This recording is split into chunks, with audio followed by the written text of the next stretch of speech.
Hello, everyone. Hi, how are you? I'm Trooper SJP, and this is the Academic Foxhole. How are you all doing? What are you all doing? What is going on? How is it going? What is happening? What's the word hummingbird? What's the tail nightingale? Also, have you heard about Hugo and Kim? Did she really get pinned? I mean, I was hoping that they would. Also, more lyrics. Going steady for good. Hey, PH. I'm gonna move this chat over here for the moment before I get into the space. Because I miss. Oh, Verum Lumen. Happy anniversary. 8 years. That's like a whole 8 years. I was gonna say it's like what, 42 and 56. 56 in dog years, but I don't think dogs live that long, do they? So I don't even think it really counts. Happy anniversary. Happy anniversary. I'm trying to get caught up on all the things, streams and personal stuff, not enough time, and I cannot be sleepless like some of you, most of you, possibly all of you. Crit Twitch. We sleep. I mean, how much sleep is different? Don't you waggle your eyebrow at me, young man. Oh, thank you. I love this shirt. It's I don't wear it all the time, but I love this shirt. It makes me super happy. Verum, thank you. Going steady for good. Just, you know, I do enjoy I did enjoy Bye Bye Birdie. I'm just telling you that in case you wanted to know. I lost my connection to the PS4. Why? Why did that happen? By the way, I'm just gonna reconnect. Maybe it's because it's fine. It's all right. Ooh, going steady for good. Going steady, going steady, going steady, steady for good. You know what I don't have? I don't have my PS4 controller, which is something that I'll need if I'm going to, you know, play the game, which I am going to do. Although it looks like it's give me a little bit of trouble. What is that all about? I wonder if maybe it's in a better place. You know what I'm gonna do? I'm gonna actually switch. Yeah, I know. I see that. I see that. PS4. I'm gonna switch back to my G5 Wi-Fi connection and hope that will be better. That's what I'm gonna do. Let's see. I watched Colas and Stitch of Fate today, so I got a lot done today. Ooh, Stitch of Fate, so good. Iceman says the word is hug. I think they were congratulating you very much. So happy anniversary. Yes. Oh no, now I have to decide between listening to Dr. Trooper SJ and Dr. Cornell West. Oh, Krellin, that's easy. Listen to Dr. Cornell West. That one's not a hard one. Cornell West, Krellin. Cornell West. Hi, Poser One. Is Outer Worlds good? I think so. It depends on what you like as an RPG. And here's how I will assess it for you if you would like to know. No, I'm gonna play like right now. You don't even know. PH is maybe you and the PS4 are just growing apart. Maybe. Bye Birdie is fine. The sequel we all agree now is bad. Poser, I'm gonna give you some thoughts on Outer Worlds so you can have thought about it. Rule number 1 of musicals is you do not write a sequel to musicals. I think that's also one of the rule number 1 of Fight Club. Rule number 2 of Fight Club is do not write a sequel. Do not write a musical about Fight Club. I'm not certain if that's how that goes. I'm glad, Ice Bunny. I'm glad that we are the reason why you're doing okay. Also, clearly, I'm having a weirdness on my PS4. Well, Dr. Cornell West isn't live. He's recorded, so technically he can wait. That's fair. Do you remember that movie Heaven Can Wait? Right? It's about the guy who I feel like, wait, wasn't Benji in Heaven Can Wait, or was he not in Heaven Can Wait? Let's see. Video quality from remote player lower. Set the LAN cable to connect to your PS4, PS5. Other devices using the internet might be using a large amount of bandwidth. Disconnect them from the internet or wait till. Yeah, no, but this is fine. First off, don't even. Come on. Let's see. By the way, I just have to check my PS4 connections because it's being weird. PS4 standard resolution, frame rate standard. I think this should be fine. Why are you being weird? Yeah, this should be fine. Don't be weird on my PS4. There we go. This is wait. Fight Club 2, Seal Clubbing. I feel like you don't want that one. Prax, by the way, is salty about the Tony nominations. That's fair. That's fair. Volp like, now I want a musical about Fight Club. It could be good. No, wait, Club Soda. That should be the title. That's right. Heaven Can Wait is Warren Beatty, right? Hey, that thing you like. And ooh, donuts. Wait, was Heaven Can Wait the Benji movie, or was that a different one? Wait, you just came out to your mom. How did she respond? That thing you like? Is everything okay? How are you feeling? Are you feeling well? Are you feeling good? How's it? Right? How are you doing? This, by the way, was a hug of support if you want it. How are you doing? Is everything good? Are you feeling well? Oh, good. I'm so glad everything is good. I'm so glad. I'm so glad because, you know, I wouldn't want, like, I'm glad that things are going well. So yay, congratulations. Congratulations. And technically he did write a sequel to Fight Club as a comic. Meatloaf also did a Heaven Can Wait. Oh, wait, wait. Also, why is my... By the way, I've got the PS4 up here in the background, but it's being really weird. You know, there was just a brand new update. There was a brand new update for the PS Play. Is a brand new update that is now compatible with both PS4 and PS5, and it's being weird. If you remember correctly,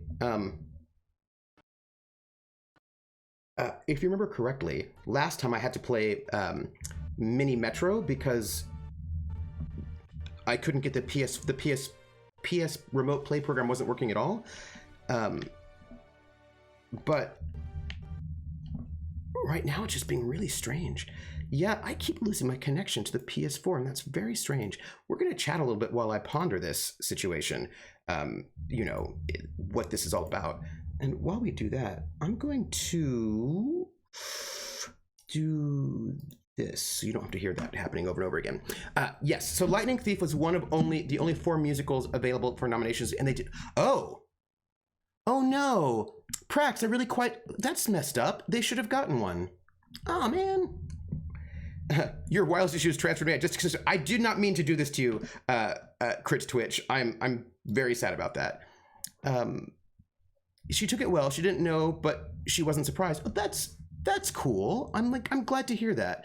It's good when your family's supportive. Lightning Thief is for kids and therefore not legitimate theater. Sarcasm.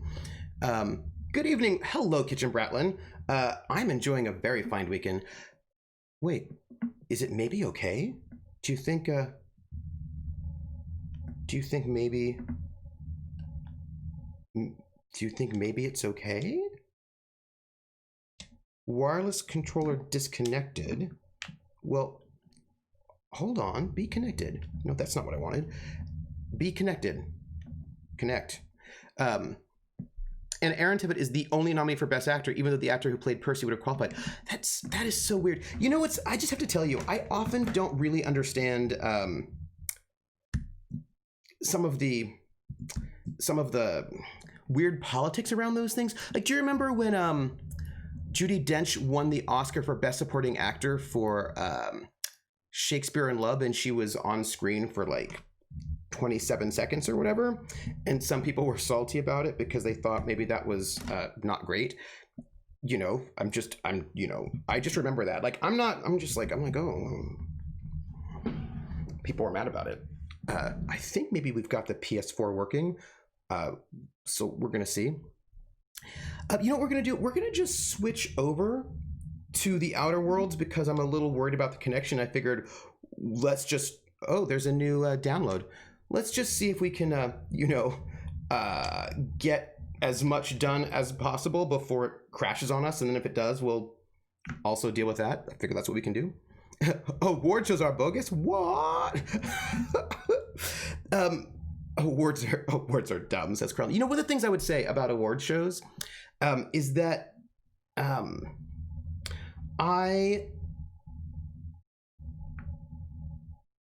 think that sometimes we forget, and we forget because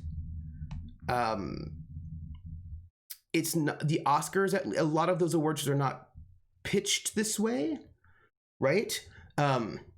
Like basically, I think there's like a framing of award shows which is different from what. Hey, Max Saleh, how are you doing? Which is different from what award shows actually are.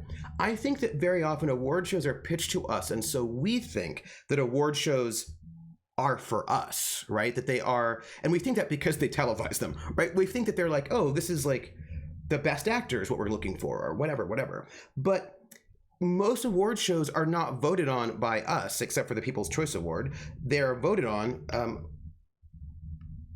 There you go. They're voted on by members of their guild, right, or members of their academy, by their peers. So really, these awards are not actually for us. They're for them, by them, for them, if that makes any sense.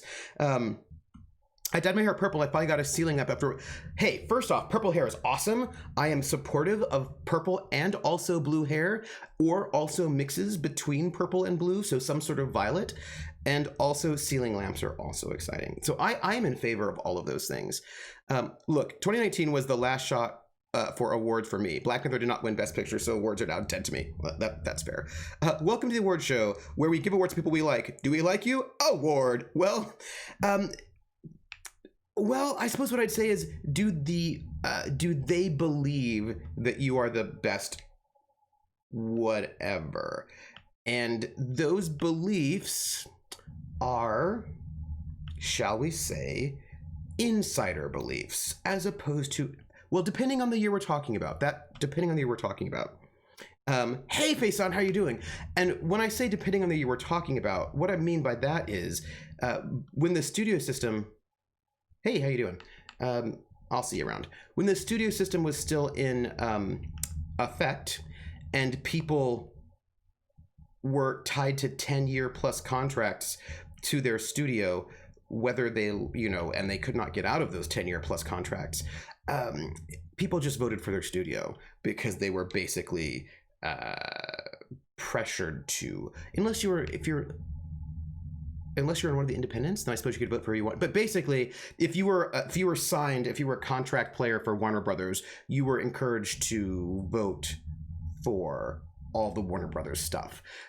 So if more than one Warner Brothers things got, nominated, I suppose you could have a meaningful choice then. But otherwise, you were not encouraged to, you were not encouraged. Where are we going? You were not encouraged to vote. Oh, no, that's fine. I don't care about that. They do believe you. They are the best. Insert here out of all the people that, yeah. And yeah, they do believe you. Yeah. Mm-hmm. Do I have things to sell? No, I'm okay right now. Like, I'm only at 189 out of 230. Oh, hey, somebody asked about what I think about the game. Right. And I wanted to answer that question. Oh yeah. And let's do a companion quest. Parvati wants to smart herself up. She's okay. Okay, let's do that. And then what is this? Rebecca and Anders head there to Nyoka. Rebecca and Anders were hired to clear an infestation out of an expansion site for Edgewater. Okay, I should probably check that out, but not right now. And so we have to go to Scylla at some point in time is what we're gonna have to do. But all right. That's not even true. All the insiders knew that Tom Hanks was the best actor. They just didn't think his goof acting things were worthy, him being the first to get 3, which is why he didn't win for Castaway. Right, they didn't like Tom. But I also think, exactly, says PH, they didn't like Tom Hanks enough. But also, they also have kind of specific ideas about what they think good acting is. And that's like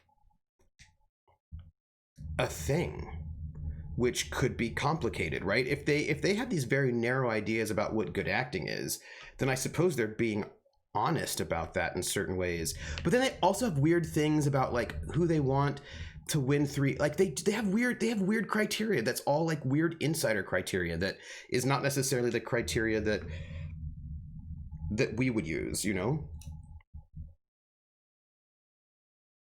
Okay, but that movie was literally nothing but Tom Hanks good acting. How to be actors according to the Oscars, #1, be white. Well, non-white people can get it like every couple decades. Come on, PH. by the way, what we're going to do now, because we're distracted, also, me doing this is actually good because this means I can answer the question that was asked, which is Outer Worlds good? Best Actor Oscar. What year was that? I mean, there are more criteria. Let's see. We want. We're looking for Hanks. No, that's not how you spell Hanks. 88. He was nominated for Big. He didn't get it. In 93, he won for Philadelphia. He won again for Forrest Gump. And then he was nominated in 98 for Saving Private Ryan, but he didn't get it. Okay, 2000. Okay, so this is interesting, right? So 2000 is the year, the 73rd is the year that he was nominated for Castaway. So the people who were nominated alongside of him were Russell Crowe, who won for Gladiator, Javier Bardem for Before Night Falls. Oh, he was very good in that movie. Javier Bardem was very, very good. Tom Hanks for Castaway, Ed Harris for Pollock, and Jeffrey Rush for Quills. Huh. Not how you spell Hanks. No, I typed hand and not Hanks, so that was bad. Okay, so let's see. Russell Crowe wins for Gladiator, which I thought was a little bit weird. That's a pretty good year, right? Javier Bardem was really good. People really liked Ed Harris and Pollock, and also Jeffrey Rush and Quills. Okay, so here's what I'm seeing here, and I don't know if this is what we know is that out of the 5, 3 people are doing biopics, and Oscar voters love biopics. They love them a lot. They love to give Oscars to biopics, but none of those 3 people who were up for biopics got the Oscar. Did they split the vote? Was it a thing where the vote got split and that's why Russell Crowe got it? Could you hit me up with some readings on gender study for beginners? Oh,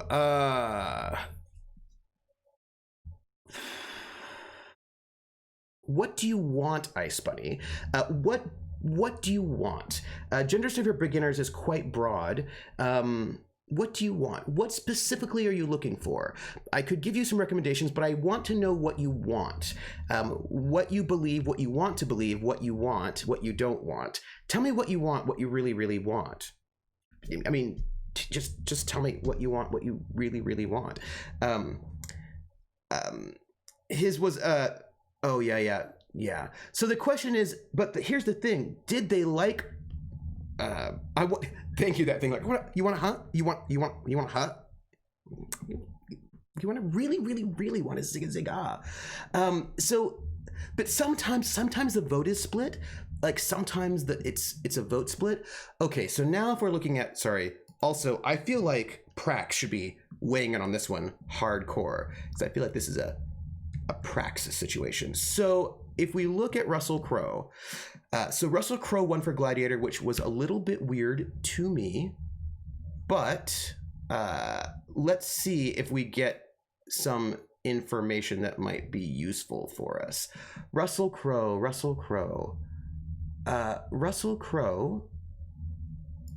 was nominated in Okay, so he was nominated in 1999 for The Insider, but didn't win because Kevin Spacey won for American Beauty.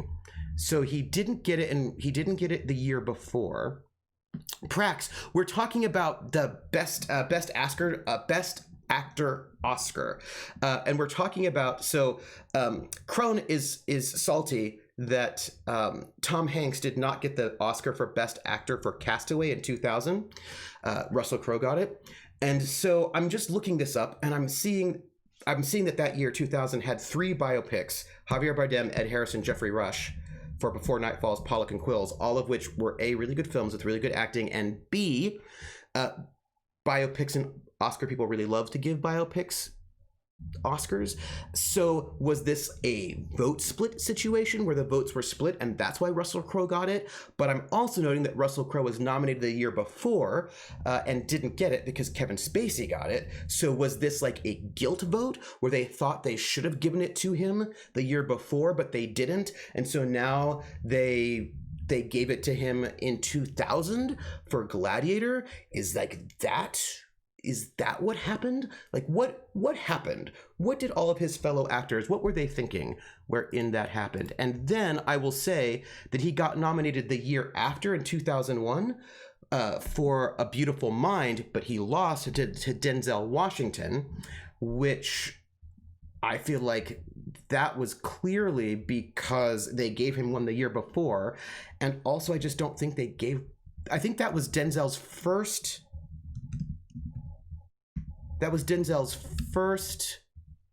Oscar, and also it looks like only Oscar. So Denzel had been nominated quite a few times but had never won. Right, so yeah, so yeah, right? So yes. Also, she didn't win, right? Did Sandra Bullock, she didn't win for her movie, right? She's not going to be on this page at all. I don't even know what I'm looking at. I also remember that Castaway was released late in December, and I don't think most of the voters could have seen it before the nominations. Ooh.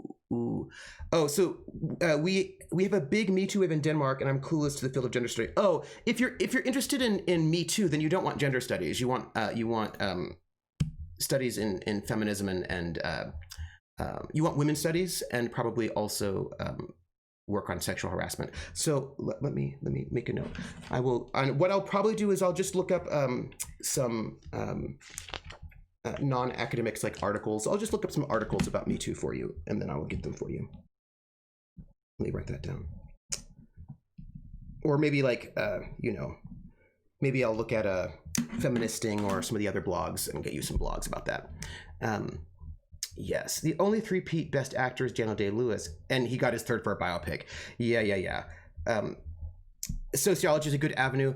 Yeah, but for Me Too is pretty recent, so probably like some think pieces about probably just some think pieces about Me Too. If what you want to know is like what's happening in Me Too, then specifically Me Too is the way to go. Gender studies would not be the way to go for you. That would not get you what you wanted. So let me see. Sandra. All right, so Sandra Bullock gets her Oscar for The Blind Side. That is also her first nomination, right? Because she's in all of these movies making huge amounts of money for Hollywood, but her movies are mostly romantic comedies, so nobody respects them because Oscar voters are weird that way. So she gets 2009 The Blind Side, which is like her first basically dramatic role. And so here's the thing. She is nominated for Gravity, right? The movie that is basically just her all by herself, but she doesn't win it. Cate Blanchett wins for Blue Jasmine. So I wonder if Oscar voters are weird about solo movies. Like, is that a thing? Do Oscar voters not like solo movies? Do they think that they're too try hard? Like, is there like a weird negative reaction amongst Oscar voters for solo movies? Is that a thing? I don't know. And I have the feeling that especially in the generation 55 plus, I feel women have a lot of the BS sexism internalized, and I feel they want to belittle the women who call the men out that can keep their hands to themselves by saying men are just that way. Well, Ice Bunny, I'm going to note that women who are 55 plus, not all of them, I'll say this, if you were a second wave feminist in the 1970s, you were out there being super radical and like damning the man, in the 1970s, let's say you were 20 in 1970, and 1970 was 50 years ago, you'd be 70 now. So there are a number of women who are 55 plus, sexual harassment law was invented by somebody who is, in her 70s now, or at least. So I think to sort of paint all people who are 55 plus as all internalized and messed up is not particularly fair, because it ignores the fact that there was an entire second wave of feminism of people who are 55 plus, and a lot of people who are in their 20s also have internalized misogyny.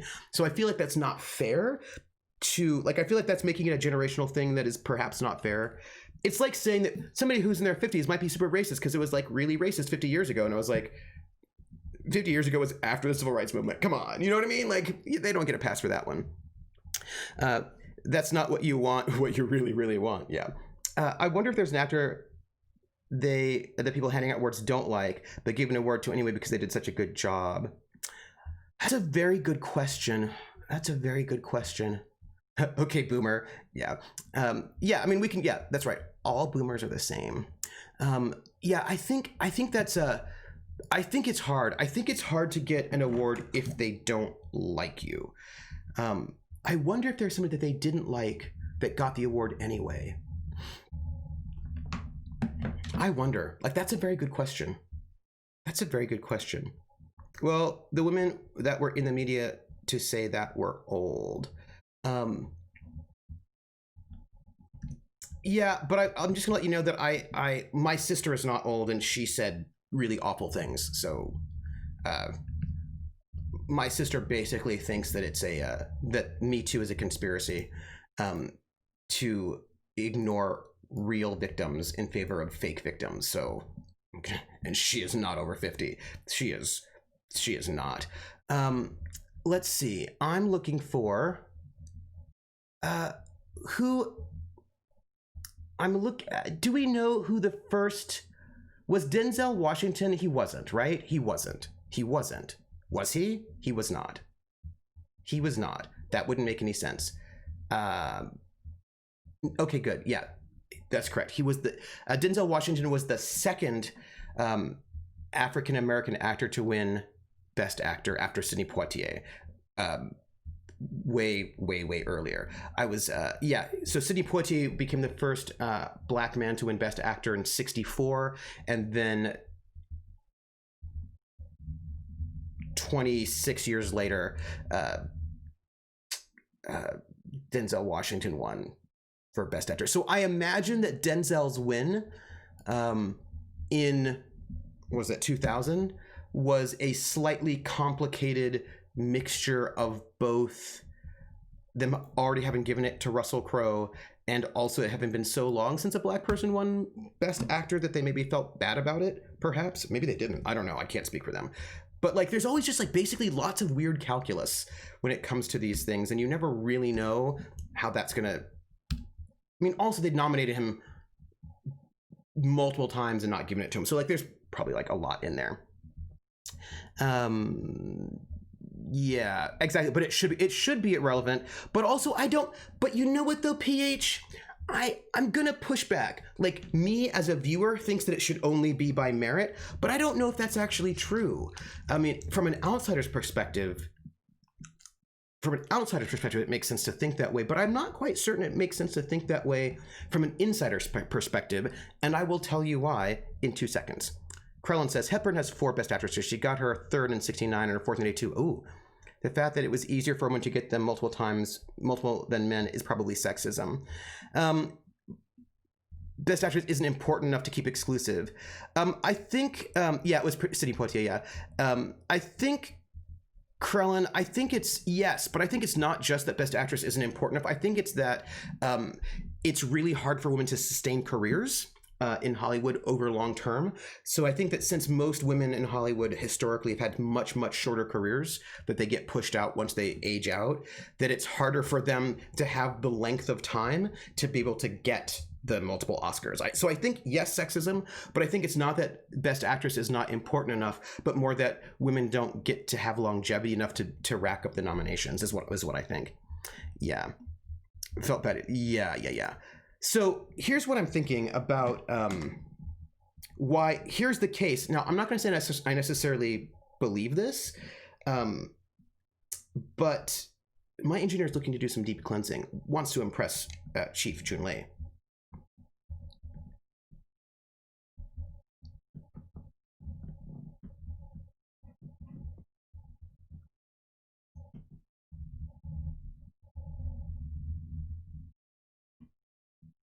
Oh, great.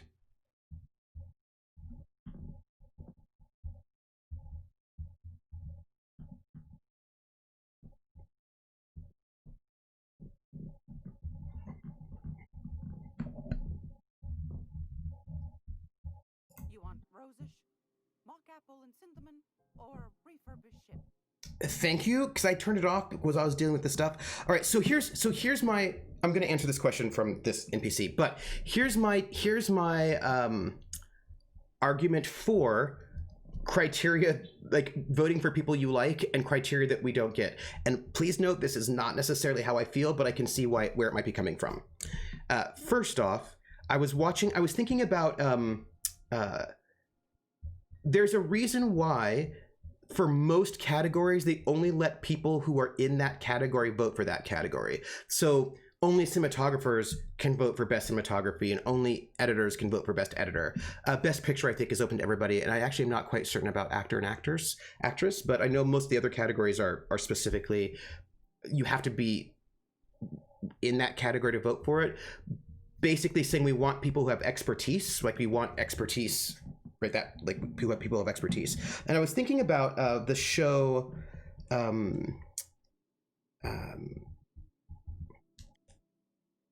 two shows, Face Off and Hot Set. Face Off, Hot Set only had one season, which is a shame because I thought it was pretty cool. Those are both on Sci-Fi. And Face Off is like special effects makeup.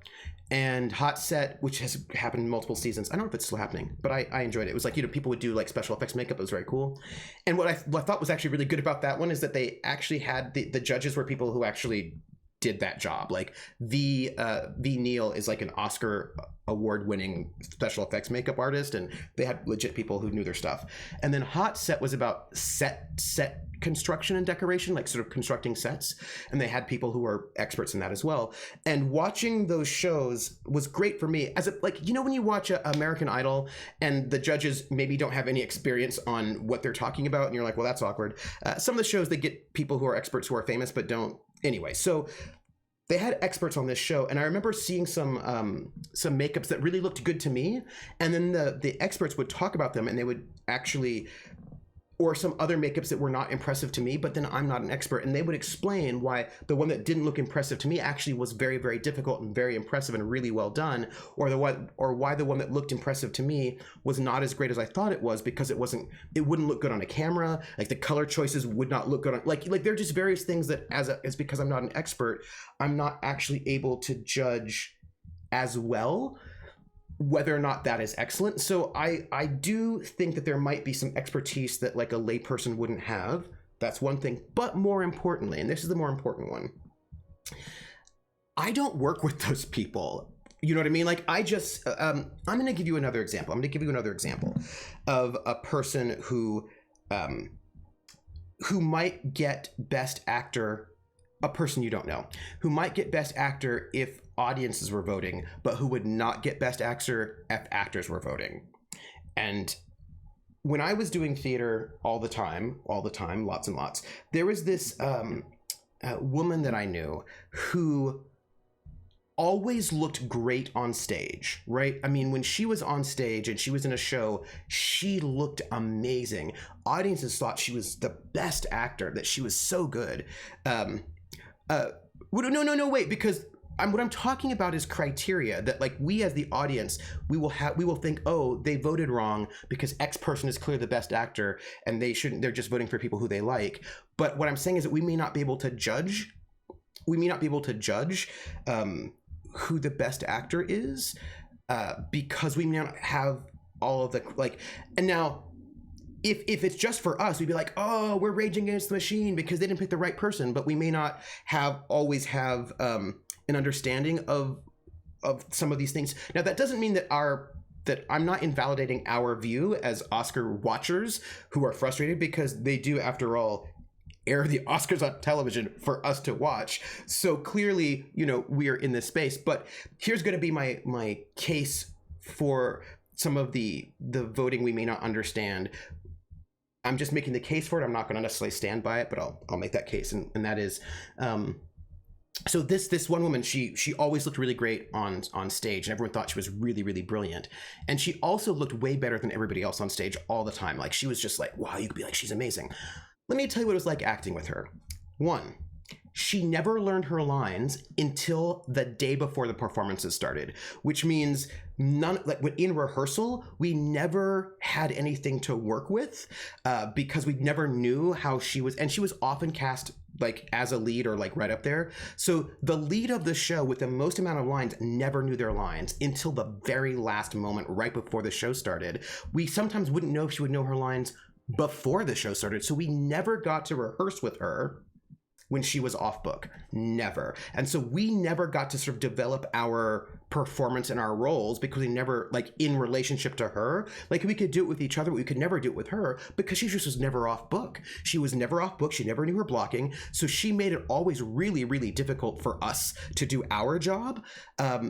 Because she was not doing her job. And then when we were on stage, she would often just upstage us all so that we always had to cheat a little bit to look at her. So she always put herself in a position where she looked better than everyone else, but she made everybody else's performance worse. So I would not actually vote for her for Best Actor because I didn't think she was a good actor. I mean, yes, she performed on stage well, but she wasn't doing her job, which is being part of an ensemble, very well. She was not good to work with, and she made the show itself less good because she wanted to make herself really good. You know what I mean? And so if someone were to ask me to vote between her and some other person who learned all their lines, knew all their blocking, made sure that everybody on the ensemble looked really good, and also delivered a really good performance, I'd be voting for that other person every single time.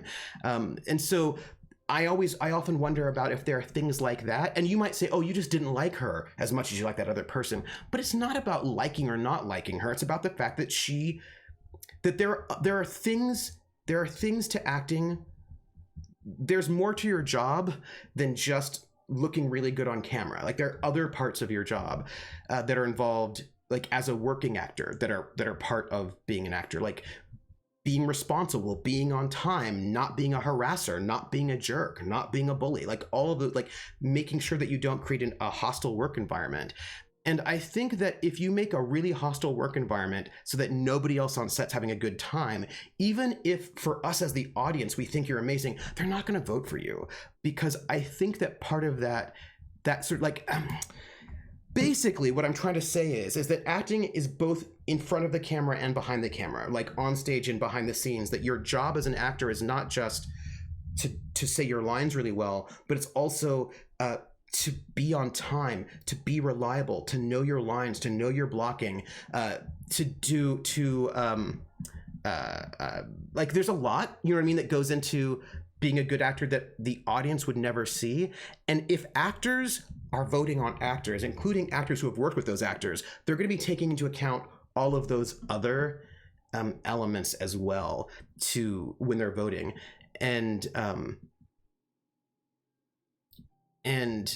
So Varum says part of being an actor is working with those. So do you think folks like Robin Williams and Jim Carrey are off camera and that's why the Academy snubs them?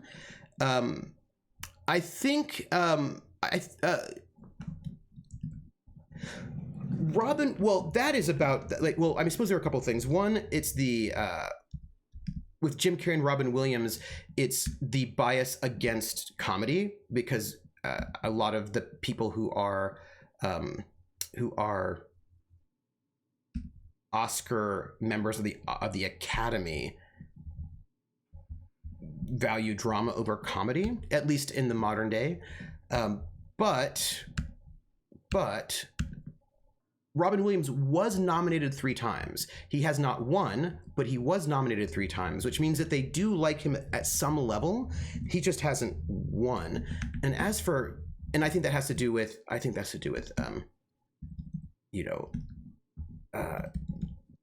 Carrie. How do we spell Carrie? How do we say? Oh, that's how we spell it. Has Jim Carrey never been nominated at all for Best Actor? At all? Like, has he never, ever been nominated? That is so weird. Oh, yeah. Has Christian Bale?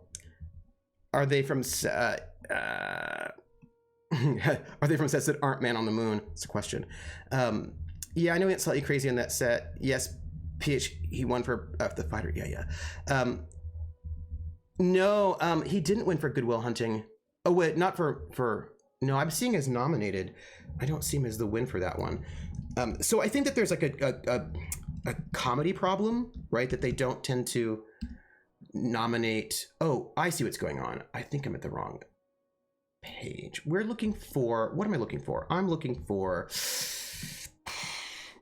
What we need is to look at supporting. I need supporting is what I need. So, because I wonder if any of them got any of these things for supporting. Let's see, categories. Here we go. Awards of merit, supporting actor, supporting actress. Let's see what we get here. Oh, you know, if he did, it wasn't for main, because when I'm doing a quick search for Robin Williams, I'm seeing nominated for Good Morning Vietnam in 87, nominated for Dead Poet Society in 89, nominated for The Fisher King in 91, and that is all for Best Actor. That's all I'm seeing with that one. But for support, and no wins. And then for supporting, he wins supporting for Good Will Hunting. Yes. So I mean, they did give him an Oscar. He did get one. Yeah. Well, you know, 1 Hour 40 was really good. Although I feel like I mean, supporting is still an Oscar, right? It's Best Will Hunting. Yeah, it's still Good Will Hunting. I mean, it's still a win. That means that his peers did vote for him. And the line between supporting and best is always really weird. Jim Carrey, did you win? Were you nominated for Best Supporting? No. What's up with Jim Carrey? Why don't they like him? Like, what's up with that? That's weird. Because, I mean, here's the thing. Robin Williams may have only won once, and that was for Best Supporting, but he was nominated 4 times. So they're nominating him, which means they do like him in some kind of a way. But it's weird that Jim Carrey has not been nominated at all. Like, at all. That's weird. That's weird. Don't you think? I wonder what that's about.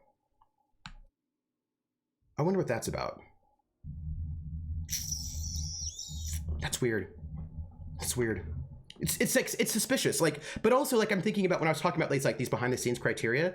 Like, I think there's a reason why Kevin Spacey's probably never ever going to get another acting nomination. Do you know what I mean? Like, I'm just like, I really don't see that happening. No matter, like, if he put out the best performance in the entire universe in another movie, if he gets cast in another movie, and he puts out like the most brilliant performance, I just don't think they're gonna give him an Oscar, because I don't think that people in Hollywood want to give him an Oscar again. Right? So like, I feel like. And I don't know if that's bad, because he's you know what I mean? He's a sexual predator. So I think they're like, we don't, yeah.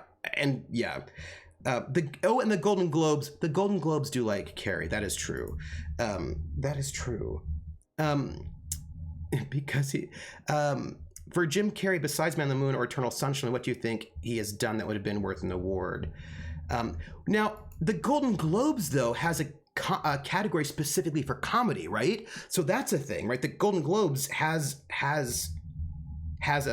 specifically a comedy category, which means I think the Golden Globes are different in that they separate comedy from drama. So now that puts him on a different plane.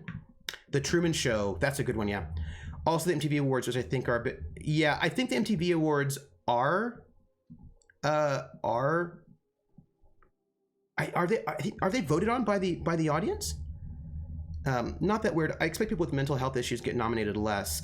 I think it depends on your gender and also your mental health issues. It's the same thing like with drug addiction. Some, like, women have a lot less leeway when it comes to mental health issues and drug addiction. Also saying that you got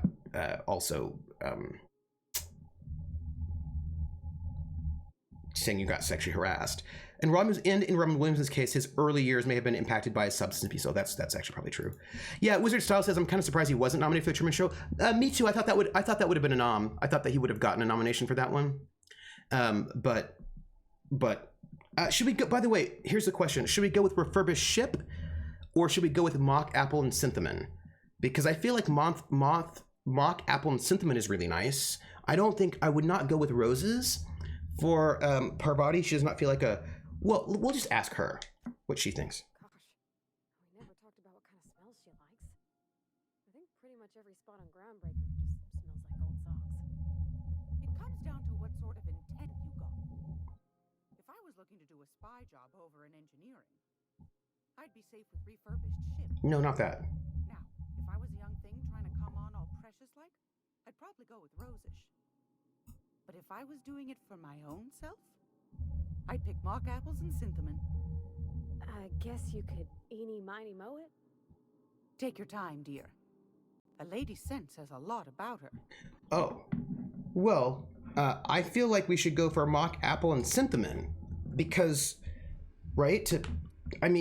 Ooh, look, I'm torn between mock apple and cinnamon or refurbished ship.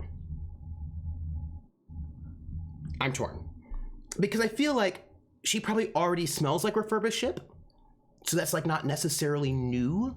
And also I don't feel like, yeah. And she also is really sweet, right? Yeah, we're going pie.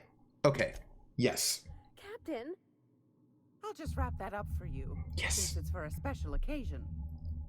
I'll pay for that, ma'am. Thanks for being so helpful. There's another You're thing. welcome, dear. Pies, yes. So there's actually another thing that I think is really interesting about Anytime, some of these you know where to find me. considerations that we may not think about. And again, I'm not always saying that these considerations are good, right? Because I think that the idea that we value comedy less than drama is just ridiculous because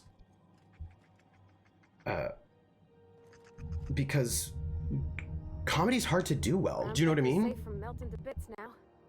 Lots of good people can rest easy because of you. So, there's your soap. Captain, I'm gonna put these someplace safe. Watch out, my connection's being weird. Just Junlei said her mama used to make this dish for Monarch. Dustback casserole. Salt tuna and Xeno gold needle mushrooms. And then for dessert, there's a thing called, Oh, a dinner. sweetheart cake. It's made with almond paste and wax gourds. There's gotta be some place in Stellar Bay that can bake a casserole. And I heard tell there's a Rizzo's town near there called Cascadia, what specializes in sweets. Yep. All right, well, we'll figure it out. Thanks, Captain. I know where we're I going. know I'm asking an awful lot. No, it's I'm fine. sure it's gonna be worth it. Oh no, it'll be fine. Don't even worry about it. We just have to go back to Cascadia, which we can do. It's not even a big deal. We're just gonna finish up some groundbreaker stuff, and then we'll be fine. I feel like this may be personal bias in my perspective, but I feel like comedic actors do better going to drama than vice versa generally. But there's probably a lot of factors there that I really don't know if to comment on. I mean, I just actually think that comedy is really hard to do well. I think it's really hard to do well, and I think that people undervalue the difficulty of comedic acting. So, and I think based on your observation that it's easier to go from comedy to drama than drama to comedy, I think sort of plays out that what you're saying. I mean, I feel like that would support what you're saying. Brittany Murphy never got any Oscar nods, so I think the statement that women get judged harsher than men is probably true. Yeah, and I'm also thinking about Sean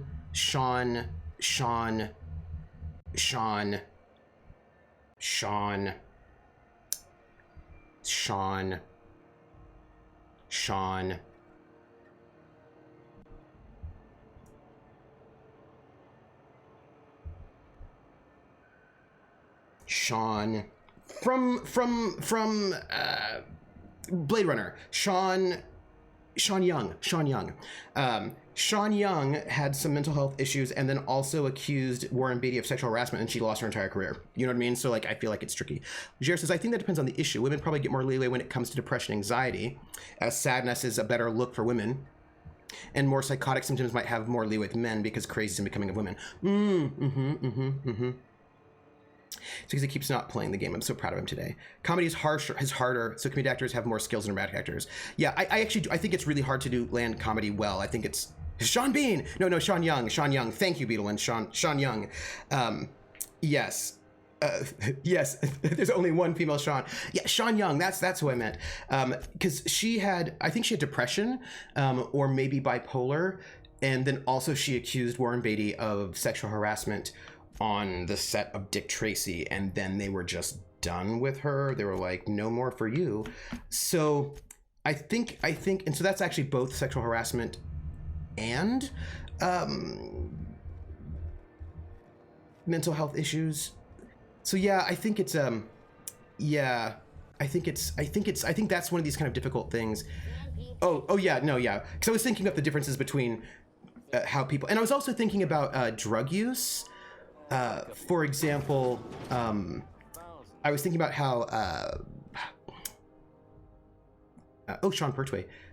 Sorry, she's not dead, but her career's sort of dead. Basically, she's yeah, which is a real shame because I don't think she deserved that. But Iron Man, Robert Downey Jr. had serious drug problems, and he was, they nope. And no, that, okay. I just, nope, I don't, it's fine. We're gonna, go back up yep, it's fine. And we're gonna just, here we go. This is it. This is it for us. Sean Penn too.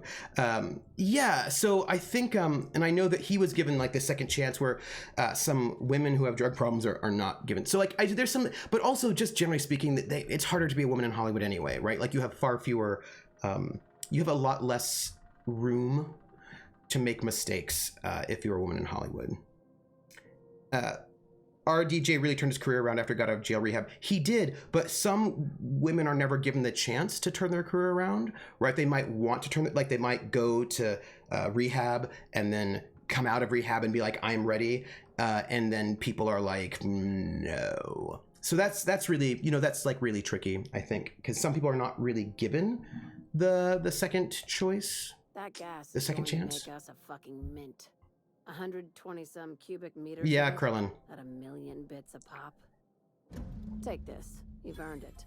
Oh. When we get buyers lined up, I'm gonna buy a gold toilet to shit in. That seems wasteful. No, Lindsay Lohan, you don't get your career back. Yeah, and the thing is, I think that every once in a while it can happen, but I think this also is, going back to something that Jer was talking about, right, about what kind of mental illness. I think that we're thinking about trouble, right? We're thinking about like whether or not you're trouble, and whether or not you're worth it. And I think that I think there's like and yet Mel Gibson persists. And I really like, you know what I mean? I just, wow. Wow. Wow. I'm sorry. Look, this is just my personal feeling. That Mel Gibson has done and said the things he's done and said, and still keeps getting work is a bit mind-boggling to me. It's a bit mind-boggling to me. They didn't give that same chance to Wesley Snipes. Volpes, that is true. They didn't. They did not give that same chance to Wesley Snipes, 100%. Yeah. That is 100% true. 100% true. She'd have to get out of the conservatorship first. Yeah, that's another problem. So yeah, so, and the thing is, I also think that and here's another element which is sexism, but I think people would say it's not sexism, but it is, and that is that if you make more money for Hollywood, I think they're going to give you more chances. So if you generate lots and lots of income for Hollywood, they'll probably let you get away with more stuff. The only thing is that women don't make as much money as men do in Hollywood, right? So that becomes a kind of a thing where, since women don't make as much money for Hollywood and they don't make as many like female fronted films, women are less likely to be in a position where they'll have enough industry clout that they can act badly and keep getting second chances or third or fourth chances, because, right, that's not the perceived, even though women's movies make huge amounts of money. They don't make them as often, but whenever they do, they break. Like Titanic made a lot of money, is what I'm trying to tell you. And every time they make one of these movies, like a big one, they do really well. And then Hollywood people are like, oh, weird. We didn't realize that that women watched movies. That's so strange. And you're like, I don't, like, every time we make a big, huge movie with a woman lead that does really well, you keep getting surprised. I don't know why. When are you going to stop being surprised by this? But so I think there are all these factors that tie into not giving women or people of color second chances when they screw up. And I think that, like, and you know, people would sort of probably make lots of reasons for it. Yeah. Does Mel Gibson own a production company and self-fund his recent stuff? Yine, Krellin, Yine. Here's some of the stuff, yeah, but I think the big deal was there was a film that was actually quite controversial. This was the controversial situation, and some people got a little bit of flack about it, and it was, so he did the whole, like, sugar tits, the Jews own Hollywood thing, right? And like that was a whole thing. And he was then basically out of Hollywood for a couple of years. He wasn't getting cast in anything. And then I believe it was Jodie Foster who did a movie with him or cast him in his movie. I think it was like some sort of rabbit movie, maybe. What was it? Do you know what it was? It was basically his comeback movie, and I think it was Jodie Foster who brought him in. And people read her the riot. If they're like, Jodie Foster, why are you rehabilitating this dude who's like who has been really abusive quite a bit? Like, why are you doing that? And she was like, but you know, I like him, and so her bringing him back in her film, I think, is one of the things that started his. It's okay to bring him back into Hollywood. The Beaver, thank you. It was some kind of weird animal movie. It was the Beaver. Thank you. Yes, thank you. I'm gonna just do this persuasive 100 because I've got it. You're not the only one who enjoys the finer things, Lilia. You know what? Fuck it. Enjoy yourself. Thanks. I invest in the happiness of my workers, and you deserve a bigger cut. Thanks. Monarch isn't exactly a walk down the lanes of Byzantium. But here you are with all your limbs attached. Please do, PH. Call me impressed, contractor. In case you were curious, no one was following me. No one you saw, anyway. Glad to see you're looking out for yourself. You've Thanks. been keeping busy. I hear you took on some extra work at Fallbrook. I did? Catherine says the factory needs some repairs before it's back to working order.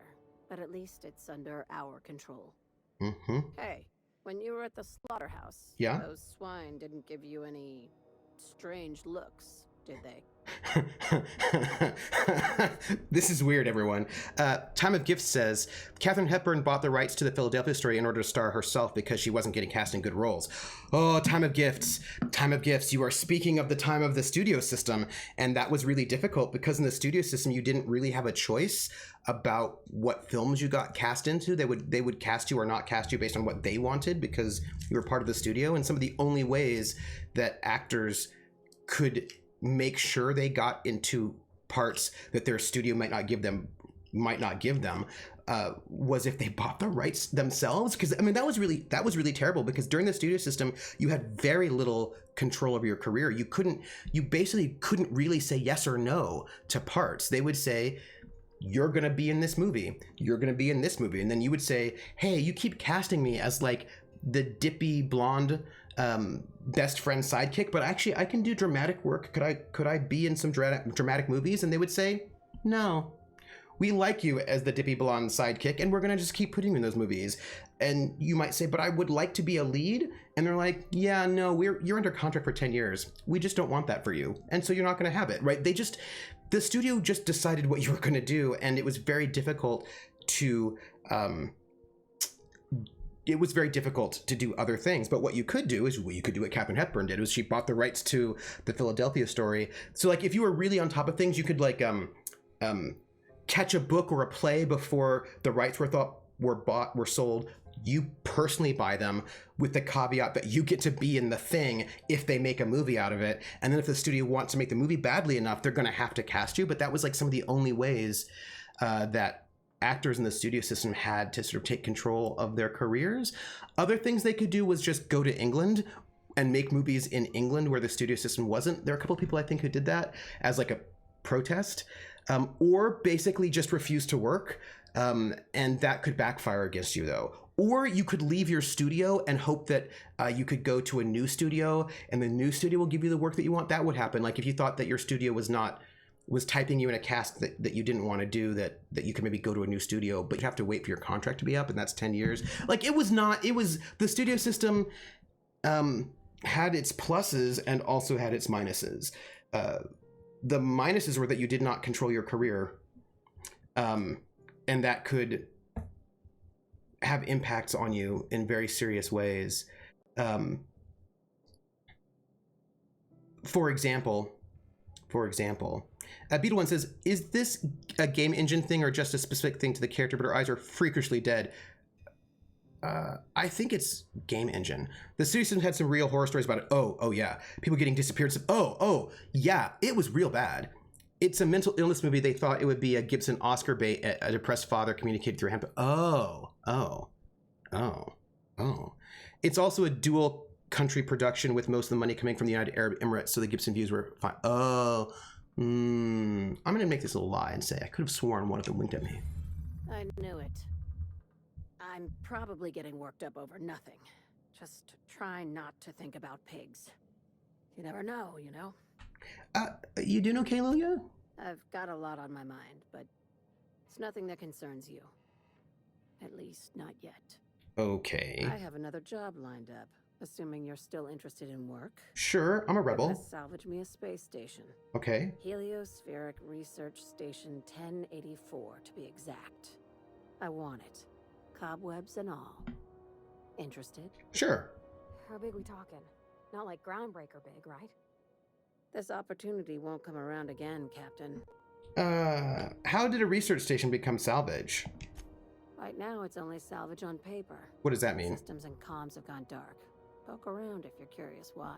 While the board lets 1084 gather dust, you're gonna swoop in and plant Sublight's flag. Perfectly legit, perfectly legal. Sounds risky. Do you have a buyer lined up? Not this time.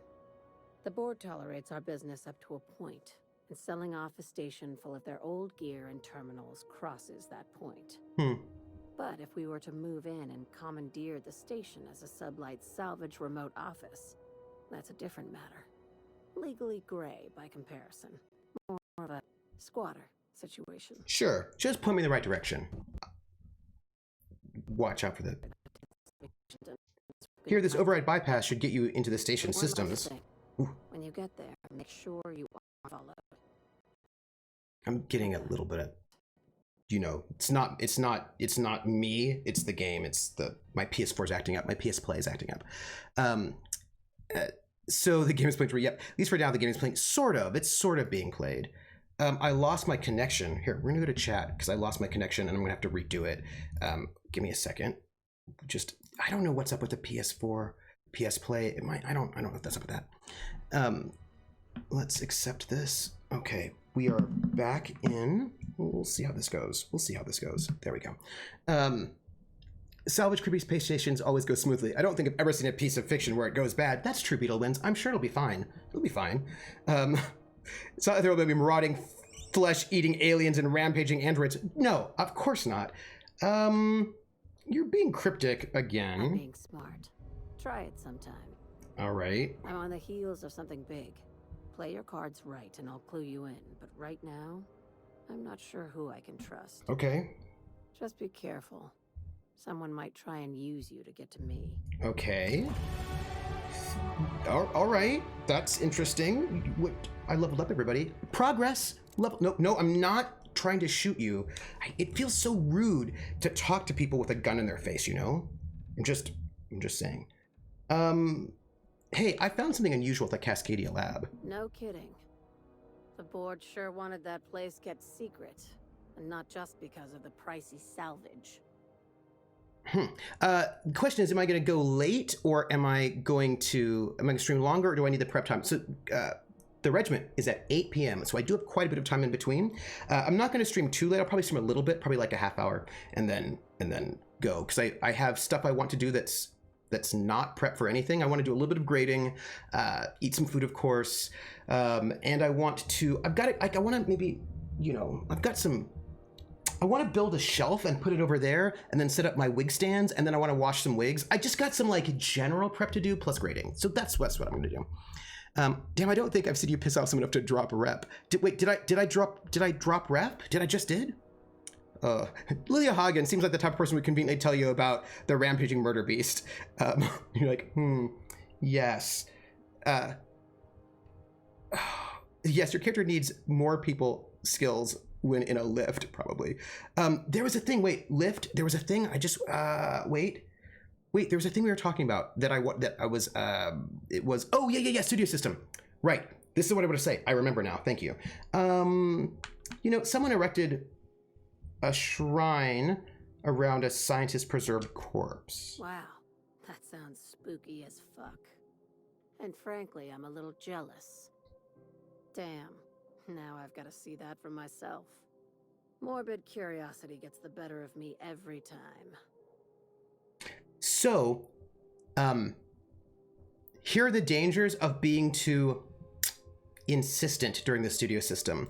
Lena Horne was doing films, independent films by black directors, and sort of basically low budget, independent black films, because Hollywood was not doing black films, and she was doing them, and she was like making a name for herself, and people were like, oh, and so basically the studio is like, we want to give you a contract, Lena Horne. We want to give you a contract, and then there was negotiations because Lena Horne, who was also a singer and was doing other stuff, was like, yeah, I'm not going to just sign your contract. We're gonna have a conversation about this before I sign. And she brought in the NAACP to help negotiate the contract for her. And at first, the studio was like, hey, so what she said was like, she and the NAACP said, basically, we will take this contract, but the stipulation is that she will not play any maids or any other demeaning parts. Like, she's not going to play, like, she's just not going to play any, like, racist black stereotypes. Like, she's like, I'm not going to do that. Like, I'm going to not maids. And the studios were like, okay, how about if you pretend to be white? If you pretend to be white, then we can give you all these really great roles. And she's like, I'm not going to pretend to be white. Like, I'm black, I'm going to stay black, and I also don't want to play maids. And so the studio system said, okay, we will sign this. You have a contract that's for 10 years, and you will not play maids, and you will not pretend to be white. But could you maybe hide your husband because your husband is white, and that's like really embarrassing for us? Maybe don't let people know that you're married to a white person, because that's also illegal in many states. So maybe don't do that. Anyway, so she does Stormy Weather, huge hit, big deal, right? Amazing. And then after Stormy Weather, she basically just doesn't get any more parts, because if she wasn't going to play a maid, they just didn't have anything for her. So what they mostly did for the rest of that whole contract was that they would make movies, and they would bring her in to sing one song that was not important to the plot, and then that would be all that she was in, so that they could cut out the song when they gave the movies to the Southern theaters, because the Southern theaters didn't want to have movies with black people in them, really, that weren't maids. So they would just basically make it so she could be just cut out of any film she was in. And so she did a bunch of those sort of films, but they just weren't giving her any work, and she couldn't work with anyone else. And so she just basically didn't have a career in films for 10 years. She was like, well, you know what? I'm a cabaret singer. I'm going to sing cabaret. I'll sing in nightclubs. And so she did. So she just basically sang in nightclubs for those 10 years. And she basically didn't have a career because she refused to play roles that she thought were demeaning. And the studio system was like, okay, well, bye. We're just not going to cast you. And she couldn't work with any other studio, and she couldn't do anything else. And so if you don't play ball with the studio system, that's it, right? That's how that worked.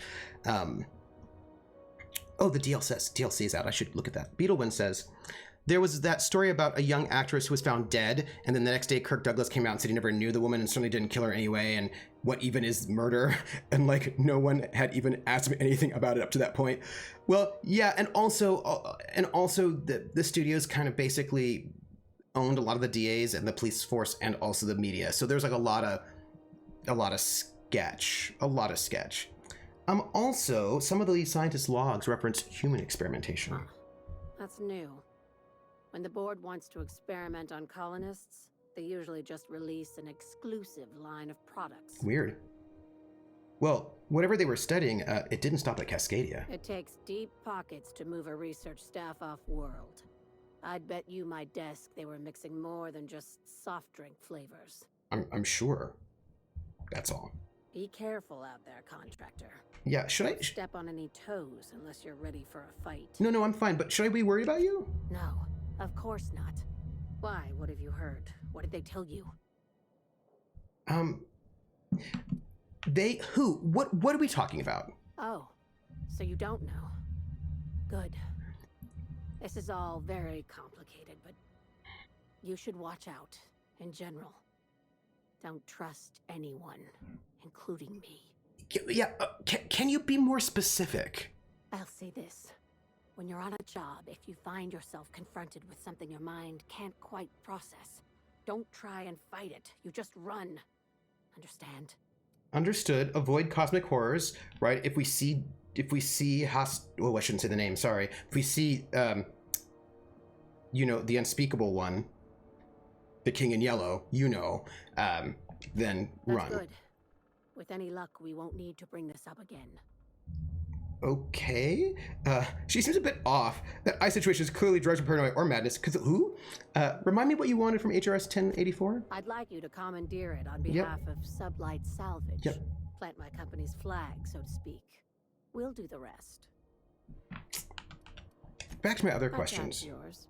Try not to waste it. No, we're good. Thanks. Also, if you're in the studio system, they had a lot of, like, do you know Joan Crawford's name was, I mean, of course, it was not her birth name, of course, but it was chosen by a fan survey in a magazine contest. There was like a magazine contest, like, name the next star that comes out of our studio. And there was like a couple different names that the magazine readers could choose. And basically the name that Joan Crawford got was chosen not even for her specifically, but for by whoever won this competition. And I should level up. I should level up, right? I should do that.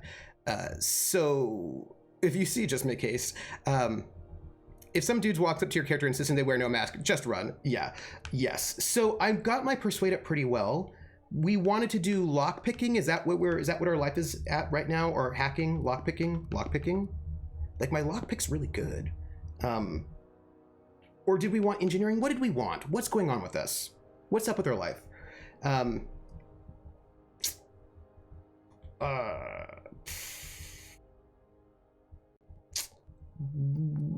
a hacker bartender, who's really good at handguns.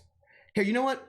I'm gonna up my handguns to 60 because I feel like I need to shoot people better. And then we'll go, like, now I'm at 60 there, and then I'll go back to like the other things that I do.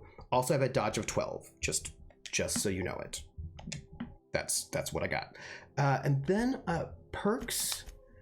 We want clearly we just want more inventory. What did you need most last time that you didn't have?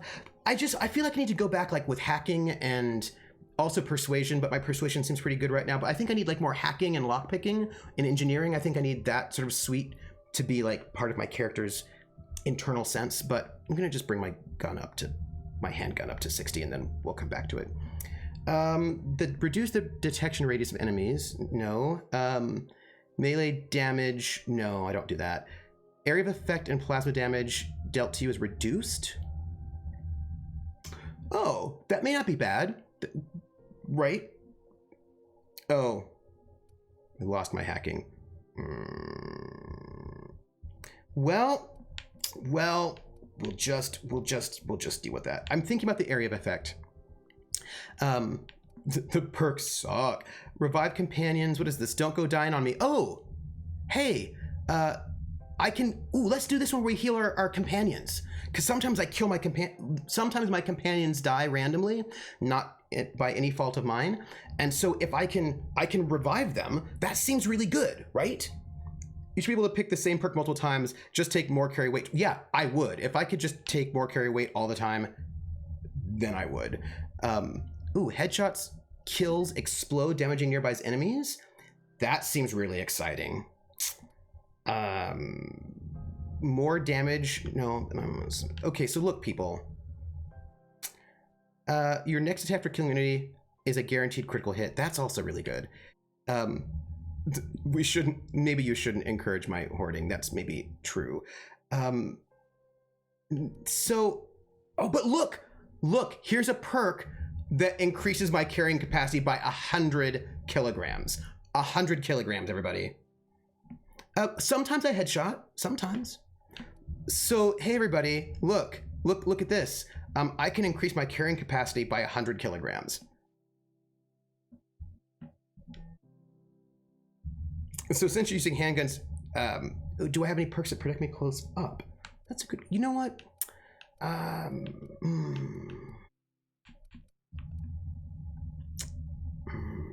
You know what? I'm gonna, it's not hoarding if you can, right, it's not hoarding if you can carry 50,000 kilograms of stuff. Look, here's what it is. I really want this perk that lets me hoard more. I really want this real bad. But I also feel bad that my friends sometimes die. So I'm going to help my friends.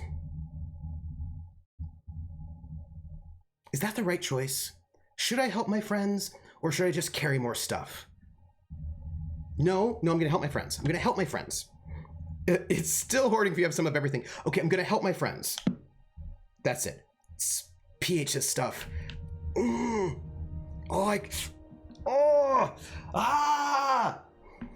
you're carrying enough stuff that a cat could sneak into the pile and die and you not notice, then it's hoarding. Stuff is, all right, I'm gonna just, all right, okay, look. This is the last hoarding perk I can get. I'm gonna just get the last hoarding perk.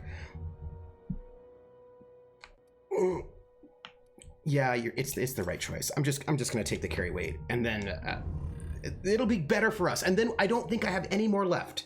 I have no more carry weights left, and so now after that, you know, I'll just do. It's fine. It's fine. It's all right. So. We have quests. This is Phineas. This is Scylla. This is Scylla. This is Space Station, Stellar Bay, Emerald Vale, Scylla. I think we go to Scylla. Do we go to Scylla or do we like wipe up a couple of other mini quests? We go to Scylla. Scylla?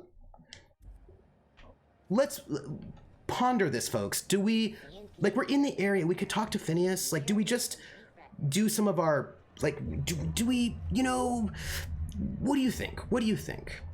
Do we wrap up some of the small ones? Or do we go to Scylla right away? Pondering.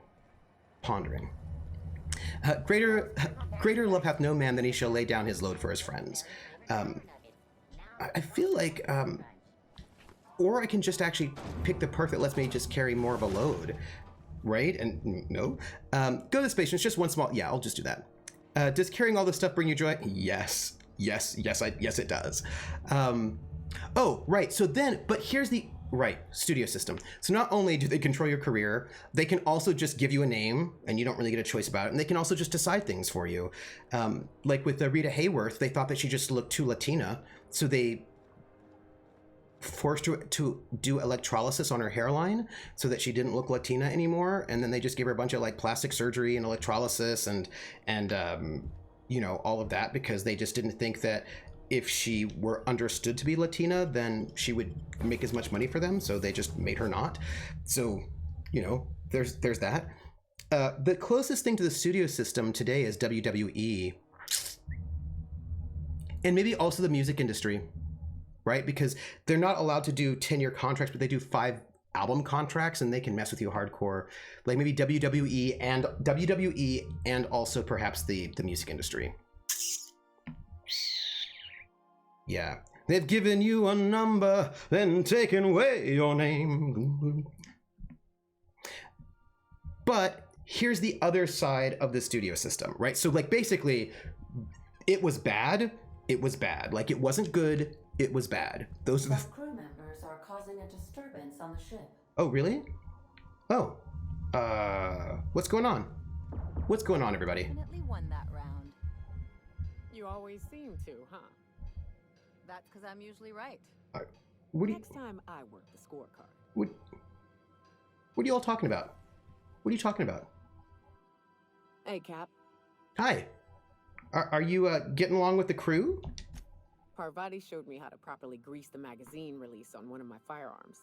She's a smart one, you know. Ooh, yeah, she is. Opal was quiet in the same way. She'd hang back, out of sight, then all of a sudden pop in with a bit of wisdom out of nowhere. Oh. Shit. Look at me dredging up bygone days. Forget I said anything. Oh, hey, I'm not pushy. Talk when you're ready. I will. You know, it's cool. Do you have anything else you want to say? Cap. No, we're good. I heard Rita Hayworth gave good face. That's true. Lauren Catherine, Lana too. Betty Davis, we love you. Yeah, they had to. Yeah. No, we're good. I actually don't. How are you? Yeah, so this is my hidey spot now. Oh. I was looking for a place that was quiet. I figured the kitchen would be louder than the hold, so here I am. Cozy like, ain't it? Okay, cool. I wonder, what is this disturbance? It's probably in the kitchen, because everybody yells in the kitchen all the time. There's always, like, fights in the kitchen, so I figure that's what people are on and on about. This also just looks really unhealthy. It looks like that. It looks dangerous. That's all I'm saying. Yeah, but a guy I went to high school with wrote a lot of music for big names. Oh, that's interesting. That's interesting. Oh, so yes, sometimes they would murder you and cover it up. Sometimes, although I suppose that is a perk of the studio system, that if you accidentally murder someone, that they, will cover it up for you as long as you make them enough money. I suppose that was a perk. 13 jobs scheduled for area maintenance. I mean,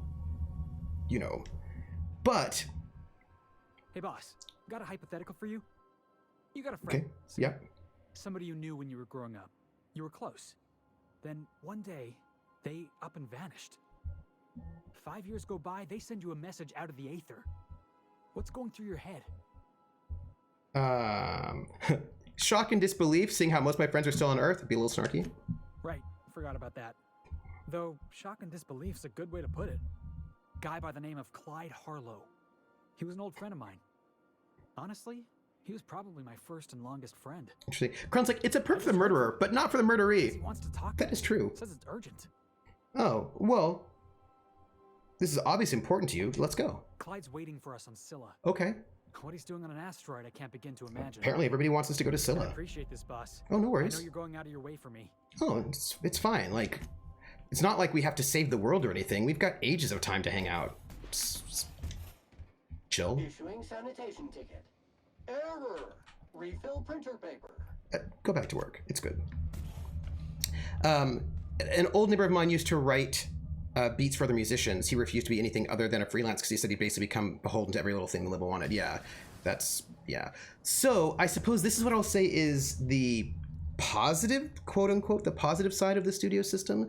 Well, one, you didn't really have a choice to not do the studio system. Where's my preacher fellow? Where's he hanging out? Have you seen him? I haven't seen him. He should still be here. I didn't kick him out or anything, but he's not in any room. And this is his room, and he's not. Oh, there he is. There he is.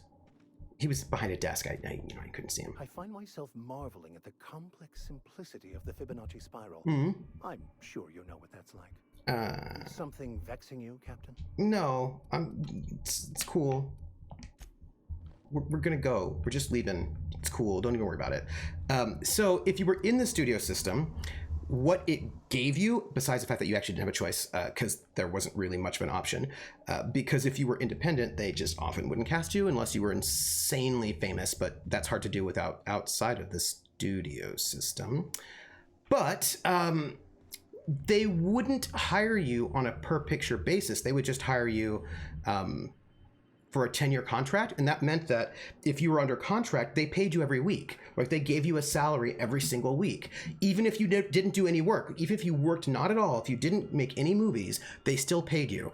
And then back in the day, there was also like often studio housing.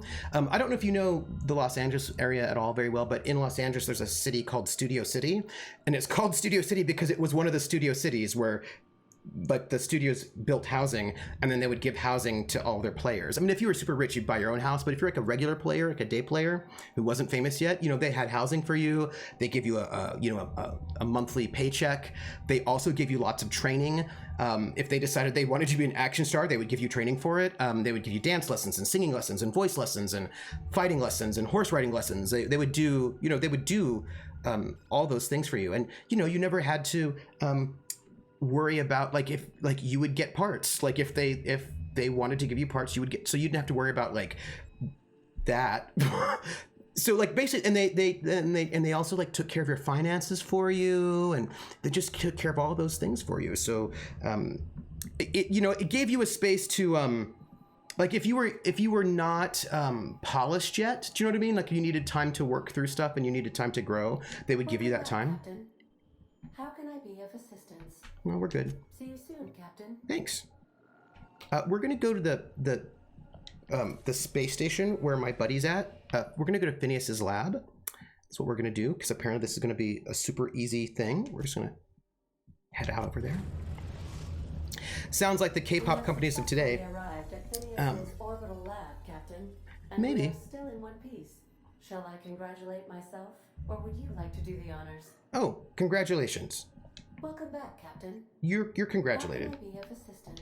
I'm gonna talk to you. It's fine. We're gonna just go and talk to Phineas. It's gonna be easy. I always worry a little bit about the ways that people talk about the K-pop industry, because people talk about it feels, who am I bringing with me? Who am I bringing with me on this, to this mission? I'm gonna bring Sam, because I haven't brought Sam before, and I'm gonna bring not Vic or Max. I don't trust Ellie. We're gonna bring those two. It's only for one thing, so I don't think it'll be a big deal.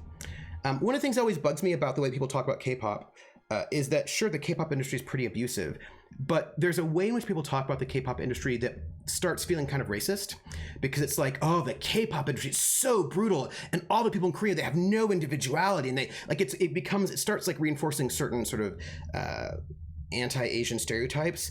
And also, it's not like the US music industry's great. You can just look at the case of Kesha as an example, where she's in a contract and her producer sexually assaulted her and she can't get out of the contract. They don't care, right? So then she wasn't able to work, and like, you know, we have a number of examples of this as well. So I just or the pop band phenomena in I mean, because here's the thing, K-pop is these are a particular style of pop bands that are sort of manufactured girl groups or boy groups or mixed groups, and I'm a little worried about this, a little worried about that right there. And it's not like they were not. It's not like the American or UK equivalent of those bands were treated better. It's not like the Backstreet Boys and NSYNC didn't sue Lou Pearlman for a whole lot of money because they were treated poorly. They were. And it's not like all of those pop bands in the UK aren't manufactured and then given some hits and then dropped when they're no longer interesting, because that also happens. And then they're running around. Like, it's just basically the sort of fixation on K-pop as just somehow even more worse than anything else just starts feeling kind of creepy to me, is what I'm going to say. The only difference between Menudo and BTS is, yeah, that's true. Oh, Krellin. First off, Krellin, point one, point of order. Correct. Point two, thank you for bringing up Menudo. I feel like I'm the only person that remembers Menudo. But it's because you're old, like me, so it's fair. So yeah, basically, I just always get a little bit uncomfortable when people start sort of, when something is actually a much larger problem, but they only fixate on one group. You know what I mean? Like that, I'm just like, I'd clap you on the shoulder if I went behind a wall of bulletproof glass. I don't know how you did it, but Hiram Blythe just sent me everything I needed. I read a really interesting article. According to Hiram's message, really interesting. Minister Clark has ordered a suspicious amount of dimethyl sulfoxide. It's almost as if he's hoarding the colony's remaining supply. That's weird. Typical elitist, hoarding supplies during a time of scarcity. Once I have those chemicals, we can revive the Hope's colonists and put some Okay. So, Oh, game's not on screen. Sorry. you're going to Byzantium. Thank you. And stealing those chemicals. Exciting. Okay. What was that about Minister Clark? Aloysius Clark, Minister of Earth. Virtually every colony requires the presence of a Minister of Earth. Okay. Clark is complicit in every one of the board's crimes. Whenever the board issues some new decree, you'll find Clark's signature on the dotted line. So you make it sound so simple, though. Oh, I understand it must seem impossible to you. Infiltrate Byzantium, the crown jewel of the colony. Steal a batch of rare chemicals from a heavily guarded estate. In order to do the impossible, you must first divide it into a series of smaller, less impossible tasks. Okay, so what's the plan? Ah, yes, the details. I'm not about to ask you to rampage through Byzantium trading bullets with the board's agents. We'll have to resort to subterfuge. Okay. Carmen Imagawa. Yeah. She's my contact in Byzantium. Meet her at the docks. She'll have all the necessary intelligence you require.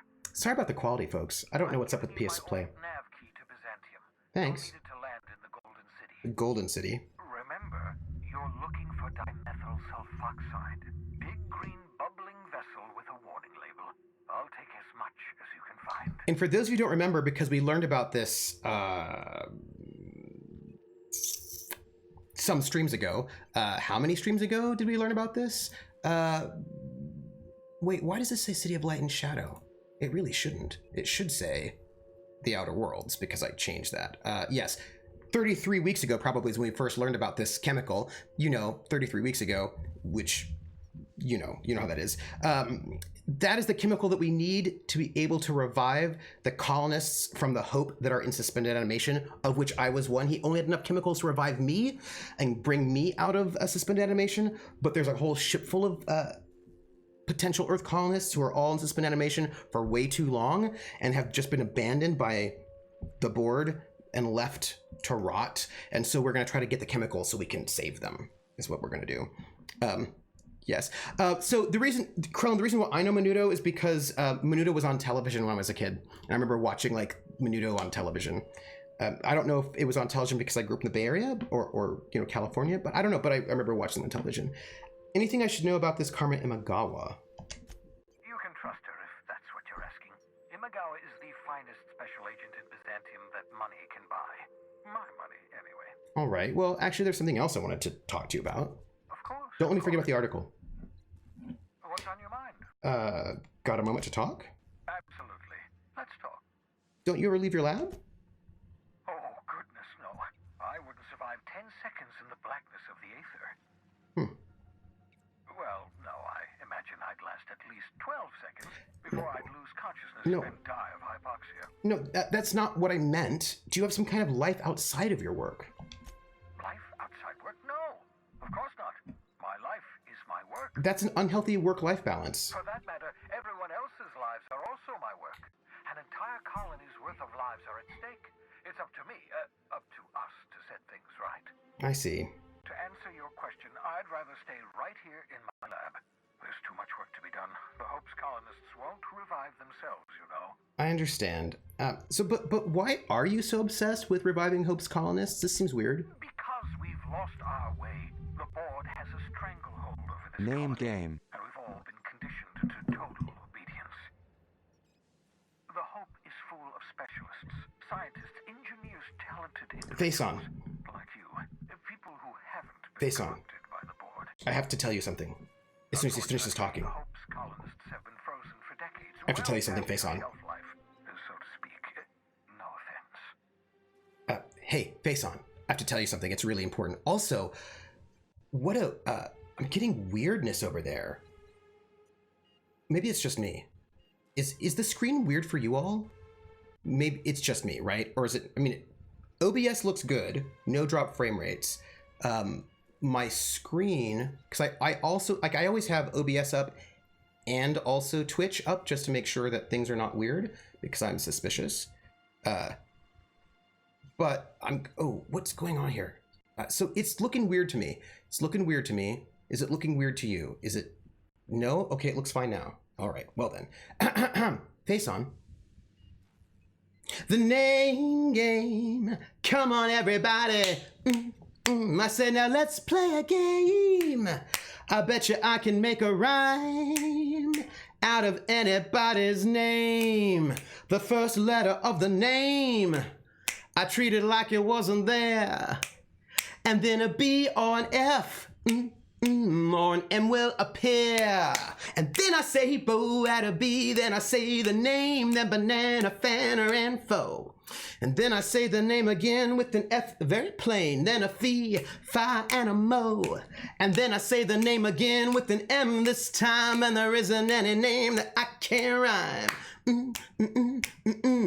But if the first two letters are ever the same, I drop them both and say the name. Like Bob, Bob drop the B's, Bo, or Fred, Fred drop the F's, fo, red, or Mary, Mary drop the M's, mo, airy. That's the only rule that is contrary. Face on, face on, face on, bo, base on, banana, fana, fo, ace on, fee, fi, mo, mason. Face on.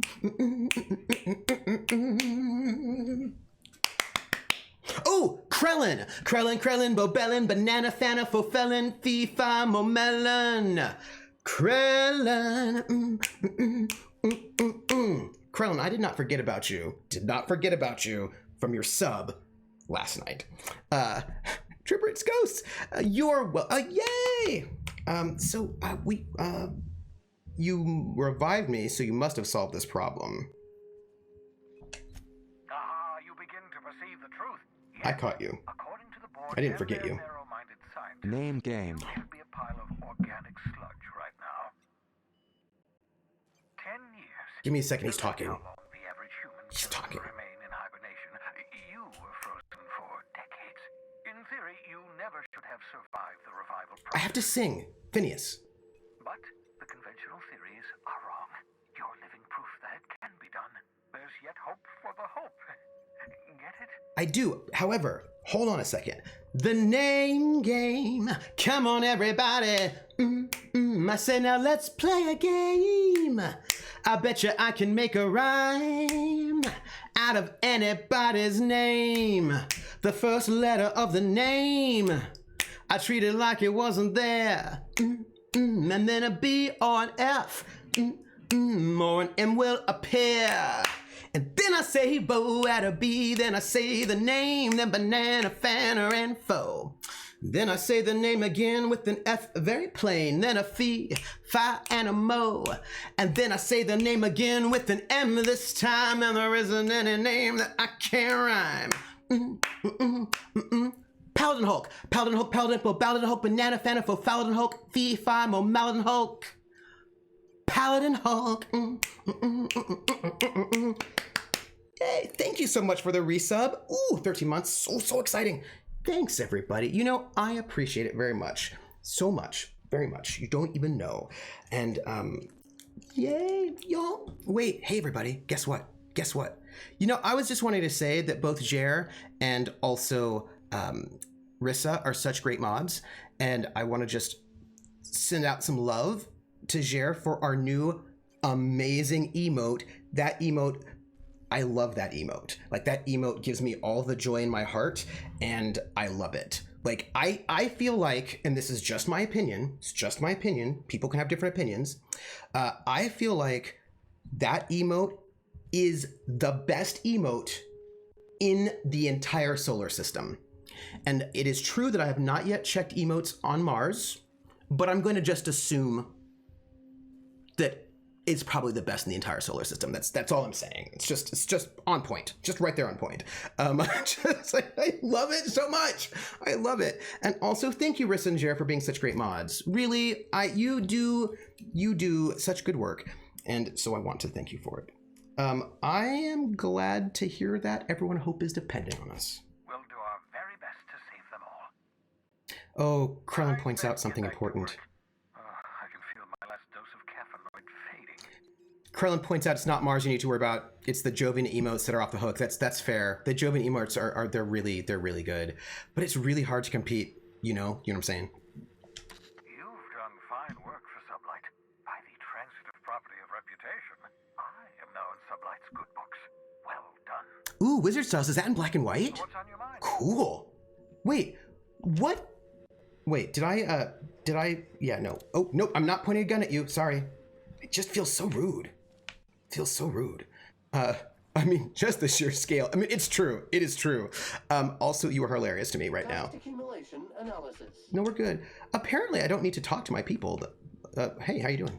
Anything to say? So, we're just gonna march straight into Byzantium and acquire some rare chemicals right under the board's nose? Yeah?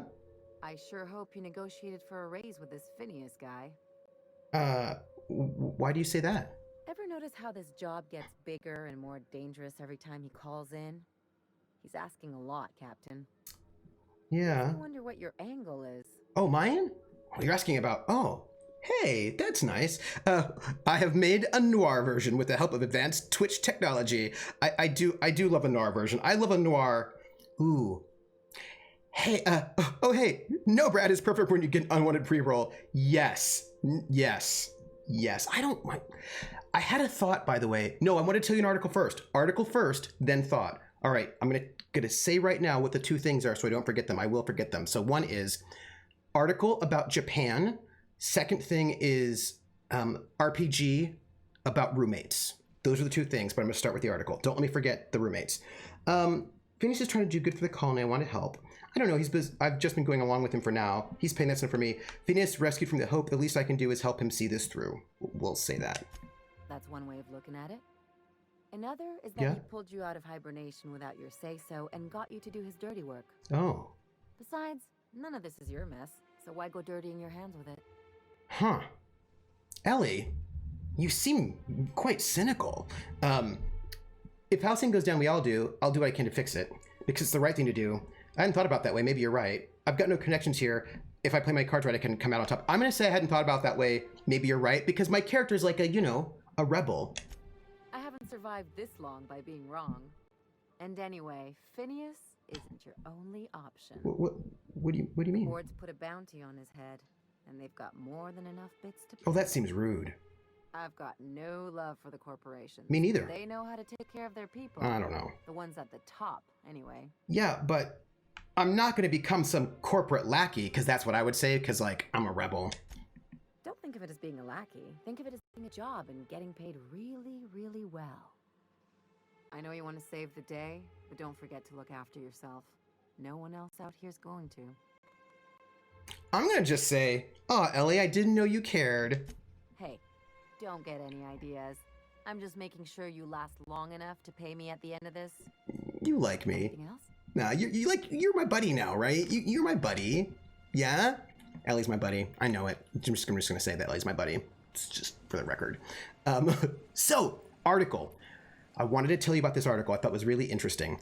Remember when I was saying that it's like a little bit, I'm like, ooh, I feel like it's a little bit weird when people sort of treat one country sort of differently when the problem is in lots of countries.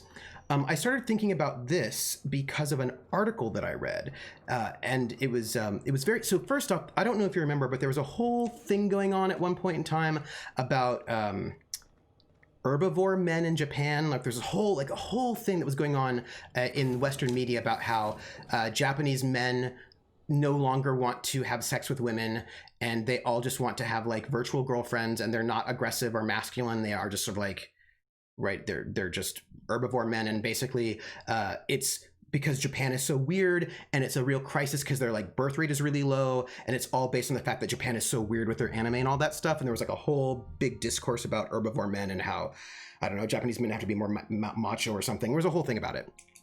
And it was all the rage in the media for I don't know, a hot month or whatever it was.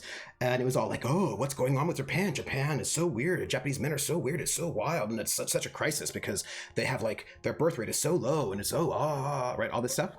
And so. Crew members Ellie and Max are engaged in a heated discussion in the kitchen. Oh, thank you, Ada. I will see what they're talking about and I will go this way. PH said, this reminded me of my last pirate show where I told someone that another NPC and I were best friends, wishful thinking on my part, and then 30 minutes later, I got into a fist fight with my best friend. That's fair. So this was all the discourse, and then I read this really interesting article. Maximilian. Vicar. What's going on? Vicky. What? shoot, I forgot. It'll come to me. Beetle says, being in a fistfight with your best friend seems pretty piratey, Captain? though. Something on your mind? No. Why are you all... What do you... Are you wearing a toupee? Vicar Max, are you wearing a toupee? I could spend hours reflecting on the secret workings of the universe. Little else in this colony offers such a relaxing pastime. So, tell me what's on your mind. I accept... It's fine. If it's only fists instead of pistols, surely you must be great friends. Smite punched a mug into his face. He does speak like a supervillain, Beetle wins. It's true. So, I'm going to tell you about what the article that I read said, because this was very interesting. But we also have to figure out where we're going right now. I understand we have decided to continue supporting the outlaw scientist, Dr. Phineas Wells. Yes? Yes? Welcome back, Captain. How can I be of assistance? Apparently it's fine. Trooper can keep talking about discourse on herbivore men so you can get... Yes, thank you. By the way, real quick, where do we go right now? This is Byzantium. We don't go there. We don't go to Byzantium. If you start talking about how the universe is chaos and everybody's... Yeah, no, I'm a bit worried about him. Jerk wouldn't stop drinking long to do his job and make the group breakfast. Side quest. This is Scylla. This is Scylla. This is the space station. This is Scylla. Stellar Bay. Emerald Vale. Scylla. We've got like 45 minutes. Do we go to Scylla or do we do some of these one-off quests? One-off quests? Scylla. One-off quests. Let's just do some one-off quests. Let's just do that. And then we'll feel like super, super productive, right? So yeah, we're gonna just do that. So we're gonna do Terra 2. And we're gonna go to Edgewater. We're gonna take care of that, like whoop, whoop, whoop. All right, so. We're now in orbit above Edgewater, Captain. Thanks. Thanks a lot. This is Nyoka's companion quest, I believe. So we're gonna take her with us because I'm sure she wants to be there. I'm pretty sure it's Nyoka's companion quest. So let's take Nyoka and, you know, I haven't had Parvati with me for a while and I sort of miss her. So let's take Parvati with us. Cause like, now I also never take Sam with me ever. So that's awkward, but you know what? I never take Sam with me. So let's take Sam. I never take him. Also, yeah. Oh yeah, no, you're right. We're gonna take Parvati. We're taking Parvati. That's it. We're taking Parvati. All right. So there was this article, and it was written by a Japanese studies professor, and it was about the whole herbivore discourse. And what she said was, "Hey, do you know that Japan does not have a lower birth rate than Germany or many other European countries? Actually, their birth rates are the same." So this whole sort of discourse about like how, oh, it's so terrible, Japan is so weird because their birth rate is so low, and she's like, all of these are actually part of a larger pattern wherein one, the West tends to feminize the East. So this is all sort of in keeping with feminizing the East, so that's there. But also the West has long been invested in imagining that the East and Japan is just so strange and so different in every way from the West. Like it's a way of othering them. And so she was talking about how this often happens that Asian countries will be picked up about an Asian country that is maybe actually also the same as it is in other countries, but then it will be framed as just unbelievably weird and so strange, and what is going on, as basically a part of the sort of the way that racism functions, sort of anti-Asian racism functions. And then ever since I read that article, which was like really interesting to me, I was like just paying attention, and then I noticed it. I noticed it happening where people were like, oh, well, you know, K-pop boys, that's just so different from every other kind of manufactured pop band. And I was like, well, actually, but it's not though. So it was a very, very interesting article, and it gave me things to think about it was, yeah, I was like, oh, that's so interesting. Yeah. Imagine taking a robot in your party that isn't HK-47. Beetle ones, I have a hard time imagining that because HK-47 is clearly my best friend and loves me the best. Oh, what? Sam doesn't do anything, doesn't have quest or dialogue? That's not fun. That's not fun at all. Yeah, so anyway, that was this piece of information that I read in this article that was really interesting to me and gave me a lot to think about. And I'm glad that I read it because now I noticed things that I just hadn't really necessarily noticed in the same way. Like, I mean, I noticed that we were racist against Asian countries, clearly. But what I didn't know, because I hadn't really thought, I just hadn't picked that up on it, is the way in which we frame Asian countries as strange. And that is one of the mechanics of anti-Asian racism. And I thought that was very interesting. Yeah, so I was like, oh, all right, well that's really interesting. We don't have problems, right? These I'd wager this is the outpost. Rebecca! Anders! Come on out! I don't think these people are our friends, everyone. I'm just saying.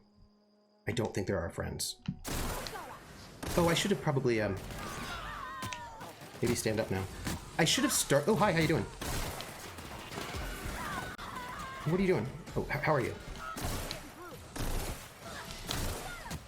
Oh, by the way, also, you should all use your specials. Use your specials, everybody. Or don't use your specials. Maybe do use your specials. There are a lot of people. Also, Nyoka's down. You know what? Maybe I should have healed her, but it's a thing. You know what? I should also maybe be using my slow power. That was the wrong button. Yeah, I pressed the wrong button. I was gonna heal you, but I pressed the wrong button. I pressed the fighty fight button, the heal myself button, and not the slow time button. Sorry. And now I'm super buffed for a combat that's over.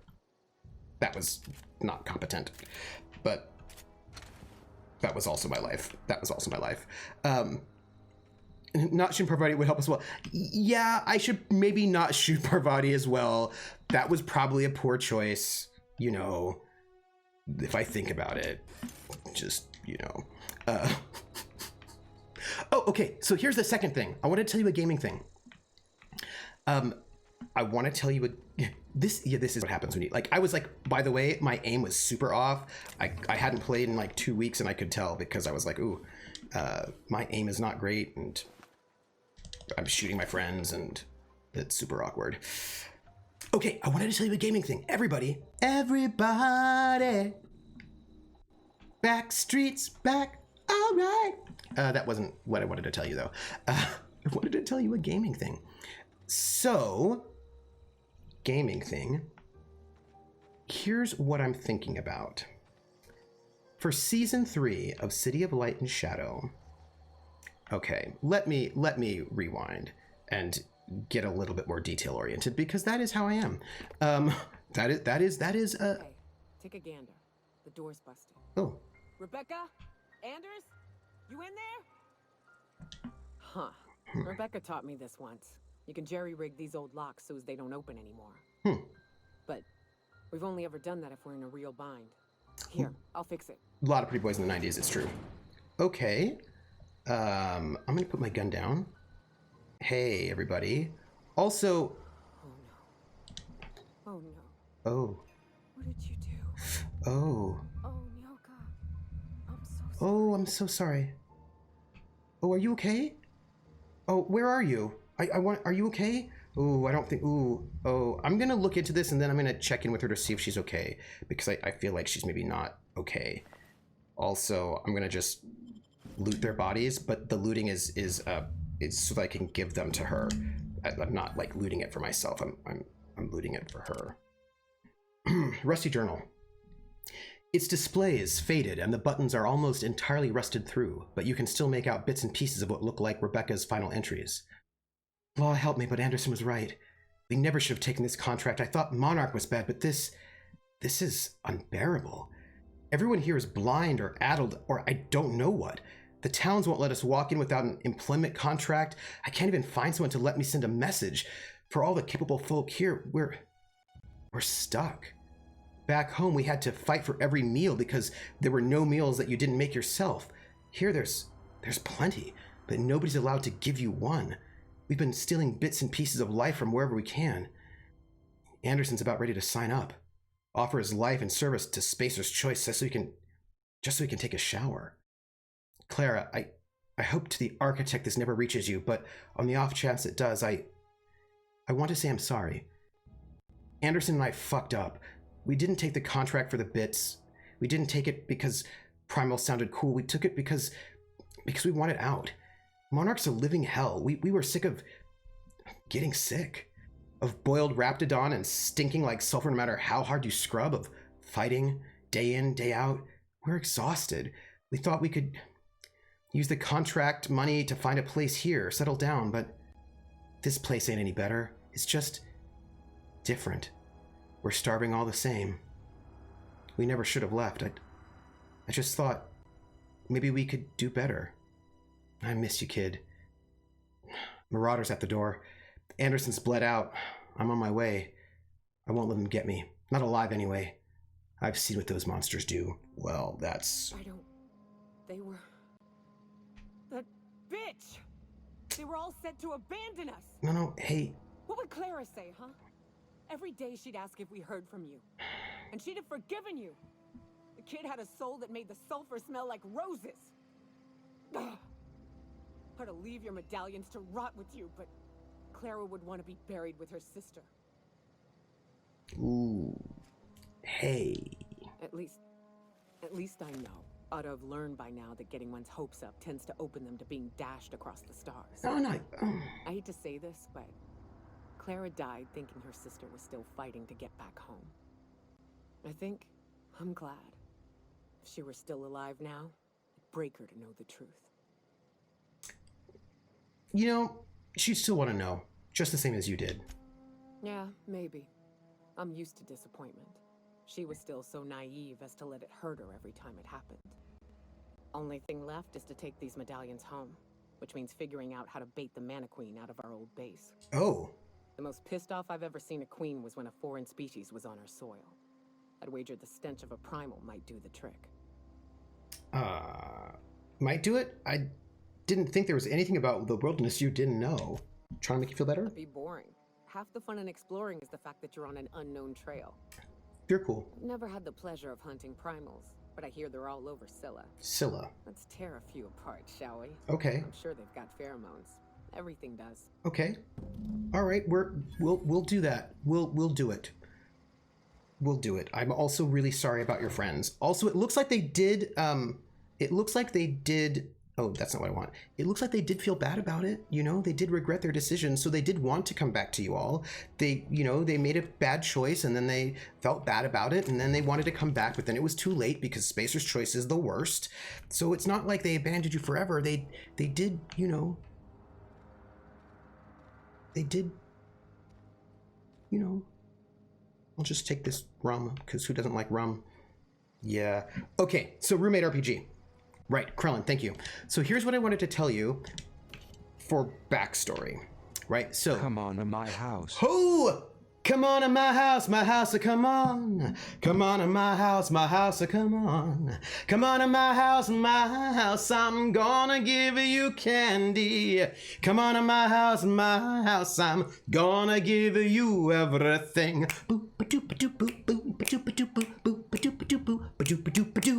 Lily Sparks, thank you for the raid. Hey everybody, it's a Lily raid. Wait. Here, we have a raid command, and I'm gonna just tell it so that then we can just tell our raiders, like, hey raiders, guess what? Hey raiders.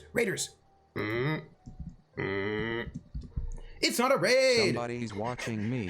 Ce n'est pas un raid.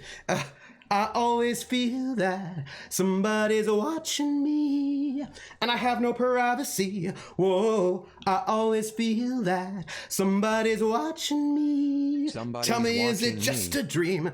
Thank you for the follows, Kappa Chris, and also Almost Faye. Almost Faye, Kappa Chris, welcome in. And all of you raiders, welcome in. Lily Sparks. Oh, hey, everyone. Lily Sparks is, first off, pretty amazing. And if you do not know Lily Sparks, you should follow Lily Sparks, and this is my command for that. That's not how you spell Sparks, and also wild things are happening. Wait. Lily, nope, Lily Sparks. That's, I bet I'm spelling it wrong. Yeah, no, I'm not. Nope, I spelled it wrong. Wait, there's not a C in there. Sorry. Wait. Gonna do this right, because I want you all to follow Lily Sparks if you have not. Also, Lily, what were you streaming? That's not it. That's not Lily Sparks' name. Don't follow that one. That's bad. Streamer Lily Sparks. Yes, okay, that should do it. Lily, what were you streaming? How did your stream go? And also, everyone, I need to tell you something that's really, really important. Lily Sparks had her birthday the other day. Happy birthday. But more importantly, for her birthday, Lily Sparks is raising money for charity. Charity is called Little Warriors. And wait, did I do it wrong again? Streamer Lily, oh my gosh. Streamer Lily Sparks. That's the one. No. PH, you should not apologize for my inability to spell things. Lily Sparks and I are in Aether's Walkway together, and she's amazing. But she is raising money for a charity called Little Warriors, and I would encourage you all to donate to the charity. And this is where I post a link to the charity, but I do not have a link to the charity. So I'm going to have to find that link. Joshua says, we just had a panel talking about narrative and storytelling in tabletop gaming. Oh, that's really interesting. I would have loved to have been there because I have unconventional ideas about narrative and storytelling. And so that would have been very, very exciting. Should I go to About? Is that where I should go? Let's see. About. I see you. Somebody schedule videos, chat. Chat. What's the link? One of my mods, can you post that link for me? Yeah, I see it. Nightbot is that way sometimes. There we go. Thank you, Krellin. Little Warriors is a national charitable organization based in Alberta. They are focused on the awareness, prevention, and treatment of child sexual abuse. They also advocate on behalf of and with child sexual abuse survivors.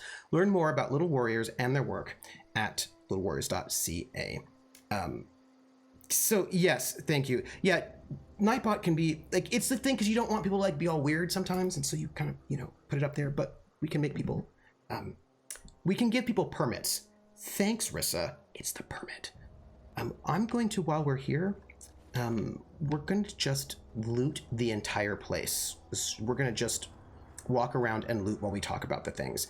Yeah, so I'm sad I missed it because I love talking about narrative and I have slightly unconventional ideas about narrative, or maybe not unconventional, no longer as popular. I have no longer as popular ideas about narrative in RPGs. My ideas are no longer in fashion. And so, but I always think that, that's...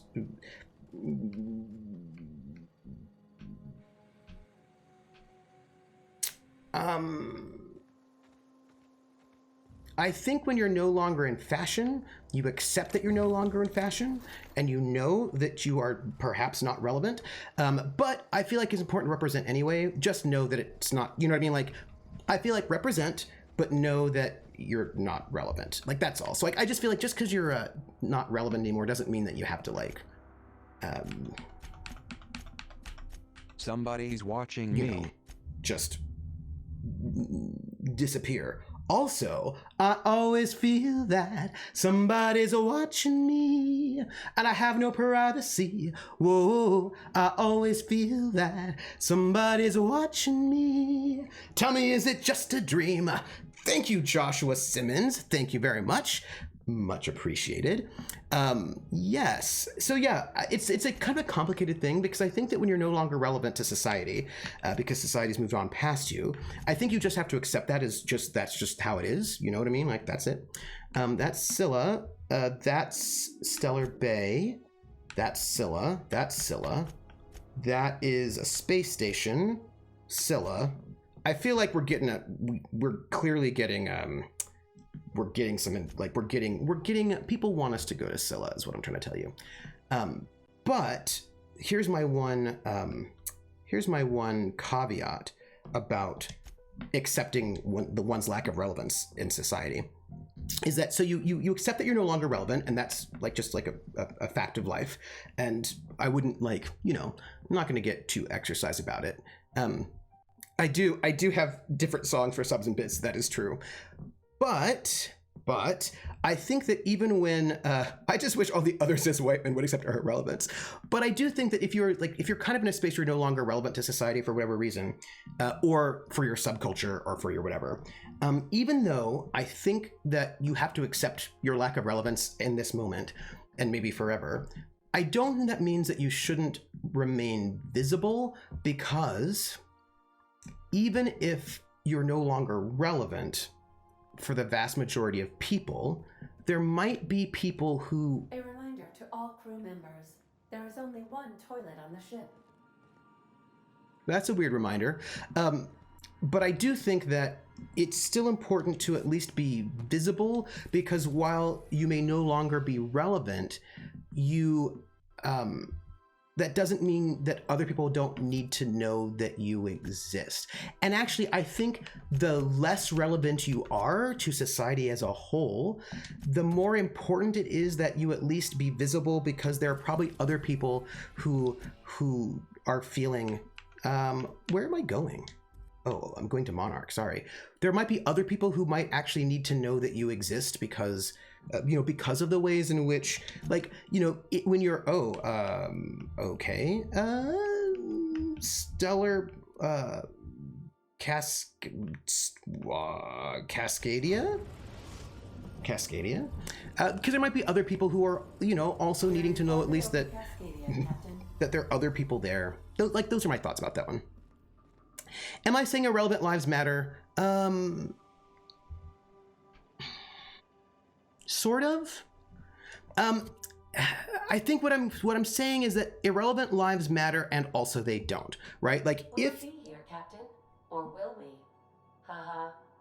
Just a little joke for you. okay, what I'm saying is irrelevant lives don't matter to the larger context within which you are irrelevant, right? Like, if you are irrelevant to group A, then you know your life actually doesn't matter to group A because you are irrelevant to them.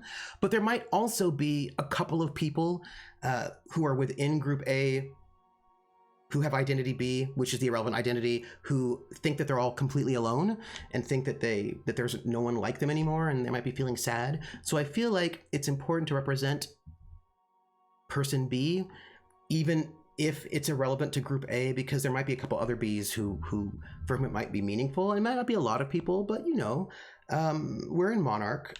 We're gonna take this group. We're gonna take this group. I used to work for a company called ILM. It was a pretty irrelevant company. Right. Okay, I wanted to tell about the RPG that I was thinking about. Right, there was an RPG roommate, so I wanted to think about this RPG, but I need to rewind a little bit to tell you something else first. So, City of Light and Shadow, as you know, I do these solo episodes. I do 4 solo episodes this season, and I did 4 solo episodes the last season. I'm doing 4 solo episodes this season, and there is a specific reason why I wanted to do solo episodes, right, sort of ideologically, right, as a game master, etc. And one was that I really wanted to model the ways in which in real life, when people were members of the French Resistance, they would have to do solo missions. Like, that's one of the things you have to do as a member of the French Resistance. And that it was really scary because they were going off with no support, and they didn't, and it was very lonely, and they didn't know, you know, if they would survive. Also, clearly I must have gone to the wrong landing pad, is must have been what I did, and now I'm in a bad space. Oh, it's our satisfied moment. So I really wanted to... I'm real sorry. Friends, Milka. Yeah. Ain't no one deserves to go like that. Yeah. Certainly not folks just trying to get by. I know. Thanks for saying that.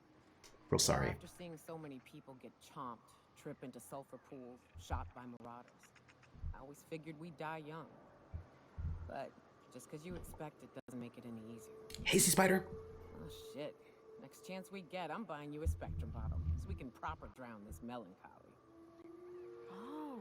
get a chance to try Spectrum when we went out drinking. Is it any good? No. It is without a doubt the worst, most foul liquid mankind has ever had the misfortune to invent. You'll love it. Let's get our way to a door and try not to get killed. So I'm doing these solo episodes because I actually want to sort of get that paranoia. And one of the other things that was sort of true about paranoia when you were working as a member of the French Resistance is that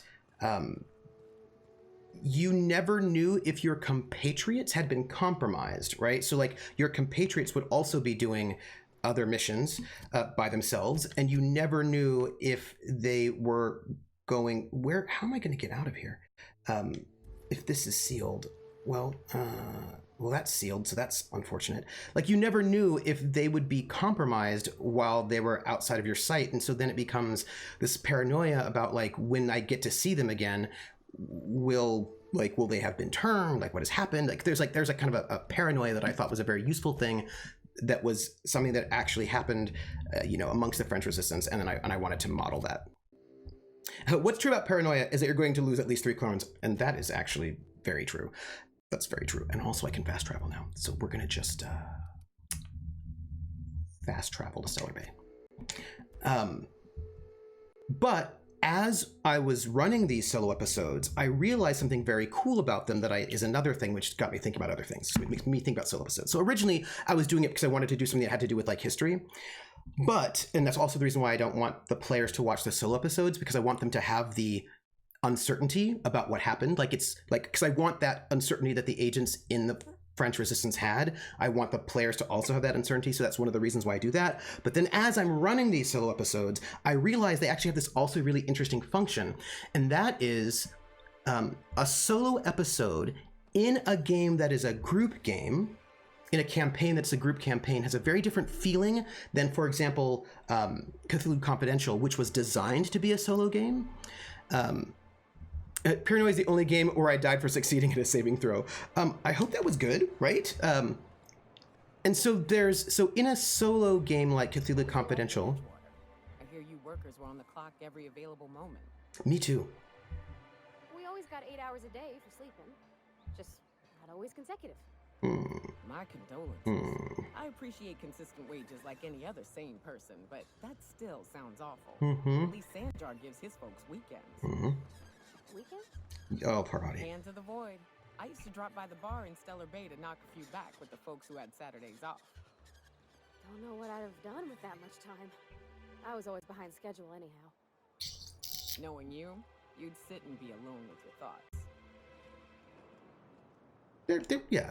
So in Cthulhu Confidential, the game is built to be a solo game from the beginning. And so the solo game is just what it is, you know what I mean? Like, and it has I found that solo game as a solo campaign has a kind of a feel to it. It does a certain kind of thing. The player is in the middle of the adventure, and there's a particular kind of a drive that is like focused on like the larger story, because it's a solo campaign. Oh, okay. Yes. So no, I don't think it'll take too long. I hope. But on the other hand, a solo adventure in a group campaign ends up being a contrast to that group campaign, where players are able to actually take time for their interiority in a way that they often can't do in a group campaign. And there's something really interesting about that tension between group and solo that happens when you do a solo episode in a group campaign, that it's actually really, really interesting. It's different from a full-on solo campaign, and I like them both, but they do different things. And as it, like, all of our solo episodes so far was really giving you really space to really get inside the character's interiority in really interesting ways. And I thought about that and I really liked it. And so this is the story, right? And so what ends up happening, I see you stuck around, is that I realized that what I really wanted for season 3 was to do 4 duo sessions where there are 2 players only, just 2 players in a GM and not the full group. Because I thought that if I did 4 duo sessions, I was like, the duo session will have a really different dynamic than either a solo or a full group. And it'd be really interesting, because I think with 4 players, I think you can get each person in 4 sessions. I think you can get each person with each other person once. I think that would be how that would work. I'm pretty sure. I'll have to do the math. I'll have to set up the chart. Otherwise, we'll just have to work it out. But basically, that it'd be really interesting to see, okay, well, what happens when Oscar and Sylvia are together for a session? What happens when Regina and Sylvia are together for a session? Or Regina and Tango? What happens when Tango and Regina, so there's a way in which I think that we would be able to get to something really interesting with the characters if they have a duo session that we would not get in any other kind of context, and just have a duo session just for them would be really, really cool. So I was thinking about wanting to do duo sessions for season 3. Okay, that's all the backstory, almost. By the way, I need to get a dustback casserole. Can you cook one of those? That was a real popular meal 10, 20 years back, before the board tucked tail and ran. 4 is not enough. These days, 4 is not enough? Everybody's had a belly full of salt tuna. They all want borscht. And the mushrooms, well, not many venture out of town, what with the monsters hereabouts. I can whip one up for you, but it'll cost. Here's a menu. Oh, yikes. I can't cover this much, Captain. I would need 6.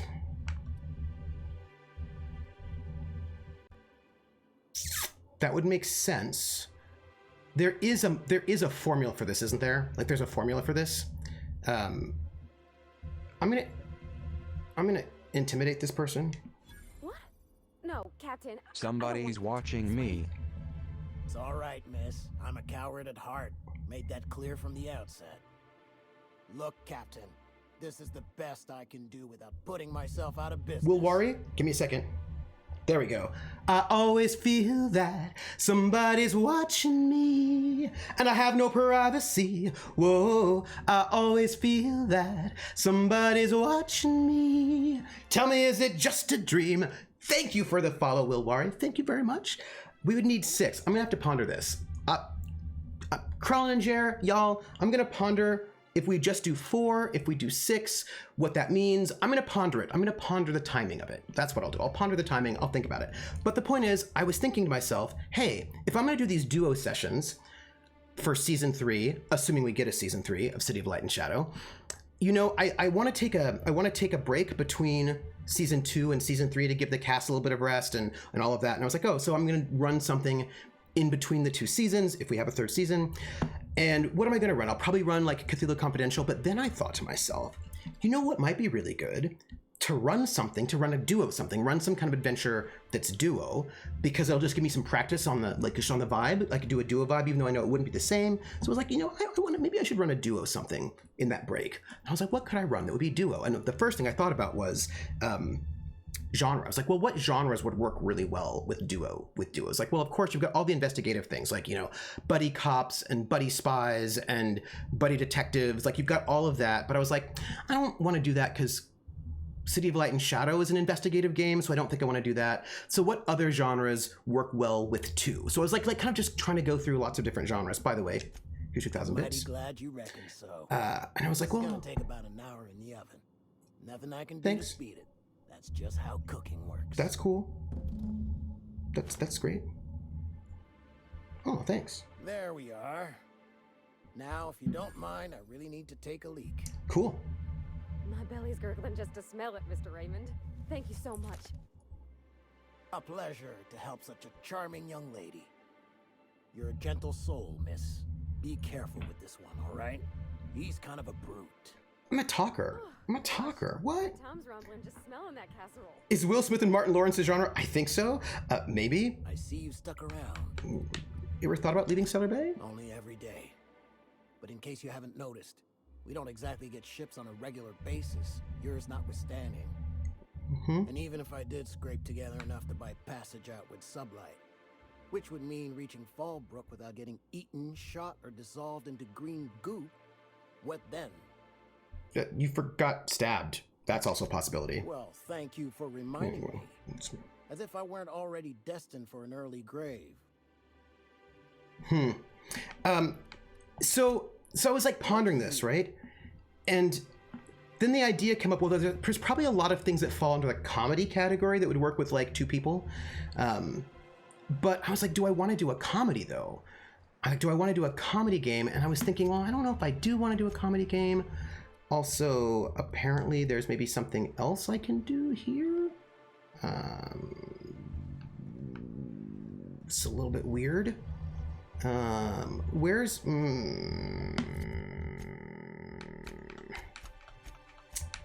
Now that you've squared away I'm buying, you should let her know. Oh, I see. Okay, it's cool. I get it. So I was like, I don't know if I want to do like I don't think I want to do a comedy. Like, you could do like an action thing. You could maybe do action. You could maybe do like, and I was like pondering all these different ideas for what I could do. And then I had this idea, which is not what I'm going to do, but I did want to tell you about it because I think it's interesting. And I was thinking about like what kinds of things have two players. And I was like, you know what has two players a lot? Plays. Like there are a lot of plays that have two players. Where you have like the whole play is set in a room and there's some kind of this really intense relationship between like these two people and they're doing a thing. And I was like, oh, that would be kind of cool. You know, some kind of like a, you know, like a Who's Afraid of Virginia Woolf or No Exit or one of those kinds of things. Like marriage stories. Like, yeah, basically PH, like marriage stories, or two strangers on a train, like some kind of an intense thing like that. And then I thought to myself, okay, I would really like to make a game. I would like to do a game like that, but I was like, oh, but you know what? I think to do a game like that, I'd have to actually make my own system, because for a game like that to work, you would need things like agenda. Like each PC would have to have some kind of goal that was pre-chosen. It was probably secret. Like you have to I was thinking about the mechanics for it. Basically waiting for Godot, like some kind of way to sort of create waiting Godot as an RPG. But then this is the idea that I had. Are you ready for this? You are probably not ready for this, because you're going to think, what is wrong with you? That's probably what you're going to think. And what I thought was, if I were to do a game like that, right, one of these kind of intense sort of duo person games, what I would want is not for it to be designed as an indie narrative story game. Thank you. I don't have to wrap up until 10 minutes. We're gonna go to the, I've got to talk to Pravati. Yeah, 2 players, 1 GM. 2 players, 1 GM. Because I'm gonna do that for City of Light and Shadow season 3. The casserole Mr. Raymond made smells incredible. Yes. Oh, I kind of want to take a little taste. Nope. But I'm gonna be strong. Now look how cute these cakes from Cascadia are. Someone even traced little hearts in them. I guess that settles dinner. Thanks for hauling me all over creation, Captain. Oh, no worries. So you're welcome. Now, shouldn't we get you ready for June Lay now? Well, I was gonna, but then it hit me. What? I got this nice meal all planned out with music, and I got that soap to scrub up with, but I don't got nothing nice to wear, Captain. You have anything particular in mind? I don't have a head for fashion, and I can't really picture myself in something clean and pretty. I bet we can find something. There's this place I heard of in Byzantium. Yeah? Joliker's Haberdashery. Yeah? I bet I could find something nigh on perfect at a place like that. You know what? It's a good thing we've got that nav key for Byzantium. Vicar would say it's the universal equation at work. He would. I reckon it's just that 90% of everything that ain't crap is in Byzantium. That's where I would go. All a little crazy, Captain, but I think it's gotta be this place. I saw the lady who runs it on Aetherwave, and well, she made everybody she dressed feel better. Oh. Confident. Okay. Well, all right then. We'll swing by when we can. Thanks, Captain. Yes. I know I've been asking a lot. No, it's fine. You help me out every time. You're the best. Oh, you're welcome. Time of Gift says Copenhagen's two-hander setup would work well for City of Light and Shadow. I don't know Copenhagen. Let me look at it. Copenhagen.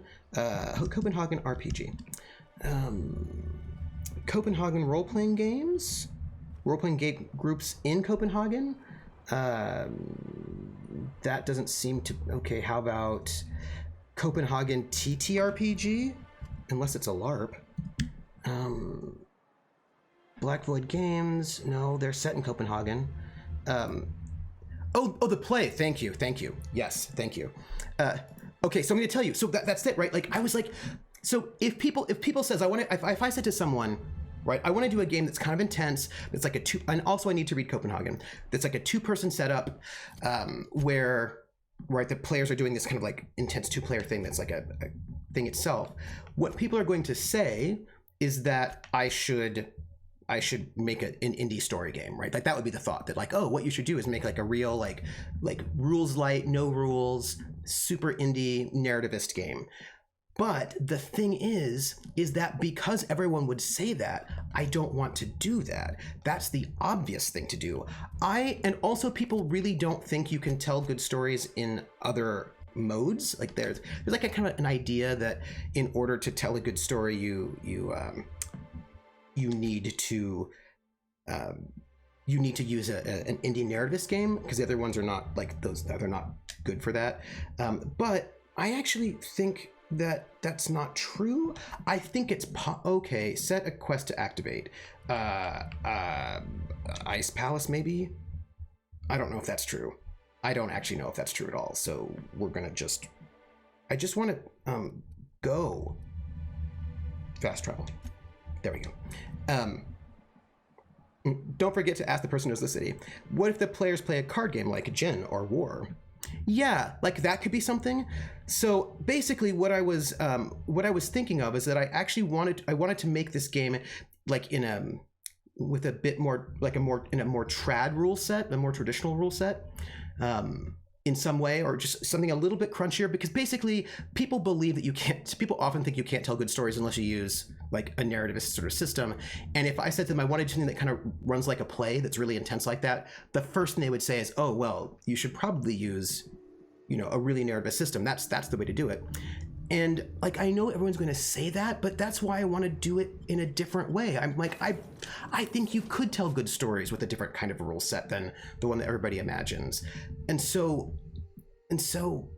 I want to do that.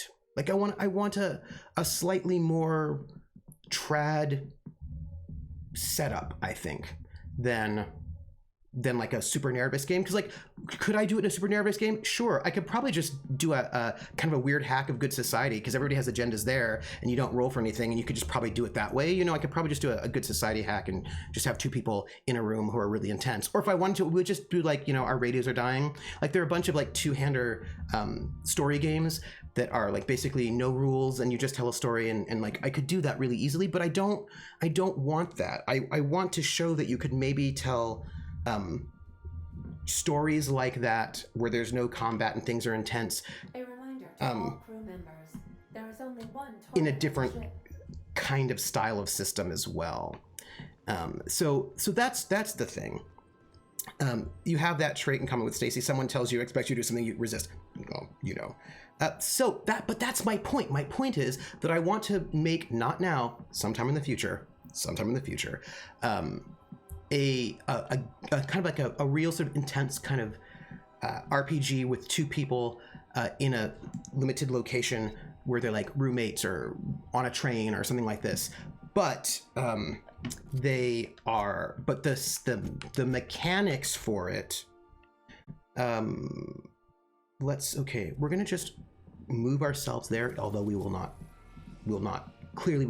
start that, but we're just gonna go there as our. Because I like to be in the place, I like to end where I'm going to start next time rather than wonder what I was doing and then take some time trying to figure out where I was going to go. Anyway, so that's the thing. I just want to go, I was like, I think that because nobody... It's in a very weak docking signal. I almost mislabeled it as normal etheric static. Oh, interesting. So because the conventional wisdom is that you would never be able to, like if you wanted to run a game like that, you'd have to do it in this other way.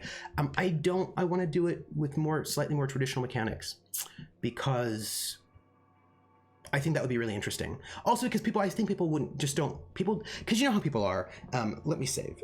You know how people are. People will often say things like, well, you can't tell a good story if there are dice involved, or you can't tell a good story in, other styles of mechanics. So because that sort of mindset is out there, I would want to challenge that mindset by making a game that is really intense in that way, but actually do it in more traditional mechanics. And I would like that challenge to see if I could do that. And I think I could. I would just have to I'd have to ponder it a little bit. I'd have to ponder out how to sort of make basically a slightly crunchier game. Like I want basically slightly crunchier mechanics, and to see if I could make a game like that in these slightly crunchier mechanics. That's what I'm thinking about. Yes. wait. You can't tell a good story if dice are involved. This person needs to watch this week's Critical Role. Well, but you know what? But there are people who do not think that that is possible, right? Praxis, personally, I think just point them at family of race. Oh yeah. I think anyone telling Trooper Ezra he can't tell a story in any system clearly is not watching his streams. And the thing is, Prax, I mean, for me, I actually think Crunch in Copenhagen, I actually think that Dice and Crunch actually, they certainly can be used to tell stories. They just tell stories in a slightly different way. Do you know what I mean? Like, I mean, I think that I think they tell stories in really interesting ways. Like they open up a different kind of narrative space than you would get if you didn't have them. And all these narrative spaces are really interesting. And I think they're all cool. And so I just kind of want to, you know, I think that'd be interesting. I think it'd be interesting, but it is not a thing that I would do right now because that is for a later project. If I'm going to do a two-hander for the break, I'm probably going to swing it with a bit more of a traditional genre. The dice let Avantika get away, and then the dice let them catch her and foil her ultimately, and that was a really good story. Like, at the break, it looked like they failed. Yeah, Krillin, totally. And then they came back to win, and that wasn't narrative mechanics, it was the dice. Yes. I mean, no, Ice Bunny, there's a play called Copenhagen, which actually, if I remember correctly, is a play about, it's a World War II play, and because I remember reading about it, and why did I read about it? I read about it because I think I was looking for two-person plays at one point in time. Is it a two-person play? It's either about resistors or collaborationists. It's a really intense play set during World War II, and I haven't read it, but actually now that I'm thinking about it, if it's the one that I'm thinking of, it is a play that I want to read because it was on my list of plays to read, because right, that's exciting to me. Okay, also that's weird. There we go. By the way, we're gonna do a raid is what we're gonna do. Also, I should have done something slightly different than I just did, but I will just do this. Hey Schmelt, so we're about ready to go. I'm sorry, we're just sort of wrapping up. Yeah, so Niels Bohr meeting Werner Heidenberg after World War II. Oh. Then what is that? What is the one that I'm thinking of? There's a one that I'm thinking of that is it's a really like it's a World War II play. It's not set in World War II, but I think it's about.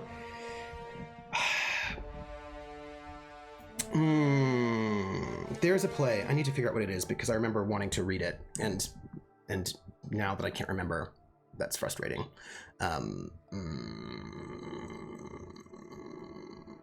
Anyway, yeah, the collective story is that the Danes got warned by the Germans and voted Jewish people over this son to Sweden. Yeah, I mean, I will always note, Ice Bunny, that many countries who are not Germany have collective stories about how they didn't do anything bad during World War II. Belgium doesn't think it did anything bad. France for a long time was like, nope, we didn't do anything bad. Like most of those countries are invested in maintaining a story that they did nothing to collaborate and they didn't do anything. Lots of countries in Europe have that story. That's a popular story. And really, like for the longest time, France was like, oh yeah, like everybody was resistor, and it turns out that's just really not true. It was less than 10% of the people in France who were resistors. And no, the US we still do it. We're like, nope, we didn't do anything. Like it's a because we like to tell World War II in this really black and white story where there are good guys and the bad guys are all German. That means everybody else is a good guy. That means, including Austria, apparently. And that means that nobody else did anything bad. And if anything bad happened, it was all like not us. And so there's a weirdness about the way that people tell that history. And you know, that is how it is. PH says, we had a political party that were the women that were collaborators in SB. They were shunned afterwards. Yeah. You should look into how they treated women. Oh, I know how they treated women like Jeanette. They treated them very, very poorly. But that was supposed to be okay, right? Because they were bad guys, right? So, yeah, for those who think France was protecting Jews, look up Au revoir, mes enfants. Yeah. I mean, it's right, and that's just right, and and that's why I just think it's important for us to know history. And I feel like Prax is going to agree with me, because a lot of times what we do is we tell ourselves myths that make us feel better, but sometimes those myths are not healthy long-term, you know? So I just think it's important to know, like, hey, the United States did turn back a boat full of Jews. We're like, nope, go back to Germany. Like, we did that, like, you know, and all sorts of stuff. Les enfants, yeah. Schmelzer says, there was a study recently in Germany that compared people claiming their grandparents were in the resistance versus the actual number. It was something along the lines 0.1% real versus 30% perceived. Yeah, right. And that's the thing. And we have to we have to ponder that. My history prof said that we first can be critical when the generation who experienced it died. I don't agree with that. The idea that we can only be critical once that generation died, because if we follow that logic, that we cannot be critical until the generation who was there died, that means we couldn't be critical of Nazis either because they're that generation. So all of a sudden, we're not treating everybody the same. It's okay to critique German Nazis, but not Belgian Nazis. It's not okay to critique, you know what I mean? Like, so we're not, that's not a standard we're applying across the board. We're only applying it to some people. We're basically saying, don't critique me, right? And so and I don't know if that's, I'm skeptical of that. Like, I don't think that's good history, and I think it's questionable. You know what I mean? Yeah, I have not seen Au revoir, l'enfant, but I really wanted to because it was another one on my list. So here's what's up, y'all. Thank you for the stream. Thank you for being here. I appreciate it. We're gonna have a quick chat about where you can find me next, and then I'm gonna get food. First off, you can find me next at 8 p.m. over at Praxagora the Semaphoria's channel. Who's right there? You pronounce the S, right? Les enfants. Les enfants. Au revoir, les enfants. Thank you, Prax. German was my language and Spanish, and so my French is guessing, so thank you. I appreciate every correction on my pronunciation every time. Please, thank you, please. The play Copenhagen is a meeting between Heisenberg and Bohr after World War II. In the first act, which recalls a meeting during the war, where Heisenberg tried to recruit Bohr to make a German nuclear bomb. Ooh. Anything titled Goodbye Children is too depressing for me right now. That is fair. That is fair. Yeah, so yes. Let me put this out here. So tonight, I have to put this out here because I have a command. So tonight at 8 p.m. over at Prax's channel, you will, and I have to remember to fix this command, you can find me in the Regiment, which is a Peninsular War campaign, and it's awesome. And there'll be tea, also maybe sympathy, and maybe explosions. I mean, I'm just saying there might be explosions, or it will be an explosive game. I don't know, but you should come and see it. It's really good. And then after that, you can find me on Monday at 3 p.m. over at Encounter Roleplay. It's over at Encounter Roleplay, right, Prax? That's what I have to add to our thing. Encounter RP, right? That's the name. That's how they spell the channel's name. I always worry about how they spell it. I always worry about channel name spellings. I always feel like I get it wrong. Sympathy and Willoughby. There's no sympathy for Willoughby. Willoughby is the worst. I believe it's Encounter RP, but it's not. But like, then how do you spell it? Don't you spell it like Encounter RP? Because there's like a weird spelling. It's like a I don't want to get it wrong. Encounter RP. Is that correct? Is that correct? No, that is not correct. How do you? Is it Encounter? Is it the full name Encounter Roleplay?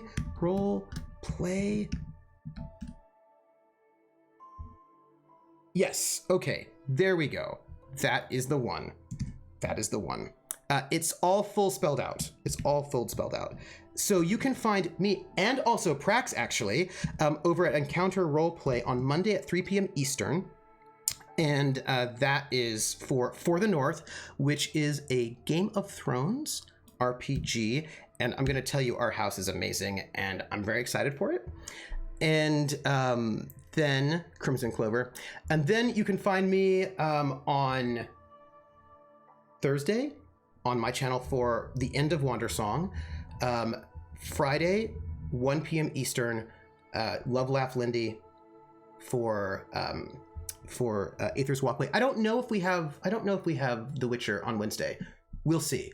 If we do have The Witcher, I'll be there. If we don't, I won't be there, but we'll find out. And then, of course, City of Light and Shadow, Sylvie's solo episode on Friday. And then, of course, here again, back around And that, I think, is everything for next week, where you can find me. But I'll tell you, I've got an RPG on Sunday coming up that I should let you know, but not tomorrow, so I'll let you know later. Witcher to be determined. Rissa, you miss out on streams. This is the trickiness of time zones. You miss out on streams being in the wrong coast, and I stay up till 2 a.m. being on the wrong coast. Like that is like our life somehow.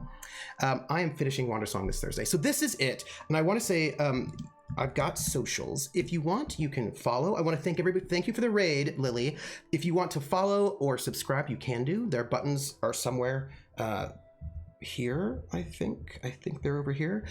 You can also get the archive of, yeah, they're over there. The archive of this show is over on YouTube at Trooper SJP. You can find me at Academic Foxhole on Twitter. You can also, we have a Patreon, which is also Academic Foxhole, and that goes to support the RPGs on this channel so that I can pay the cast. And I feel like I have to pay them because I emotionally torture them every week. They like it, but still. And also we have a Discord where you can chat with all the peoples about all of the things. And that is it for me. We're going to do a raid. We're going to raid people. So here's the question. Who do we raid? Unmade Gaming is doing something and they don't have a lot of people right now. So we could go and raid them. They're doing a Coriolis one shot. We could raid, let's raid Unmade Gaming because that might be nice. Right? I mean, I wanna be friendly and raid people who don't have a bunch of numbers right now. Let's raid Unmade Gaming.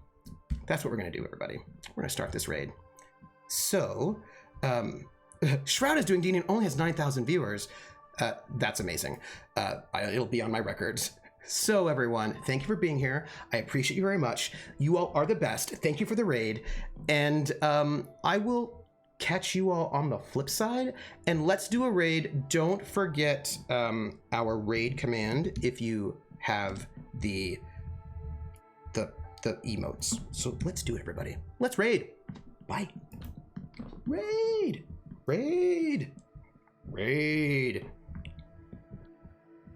Are we raiding? I think we are. No? Raiding? No, we're hosting, but I want to raid. Raid? Oh, good. I am raiding. We're raiding.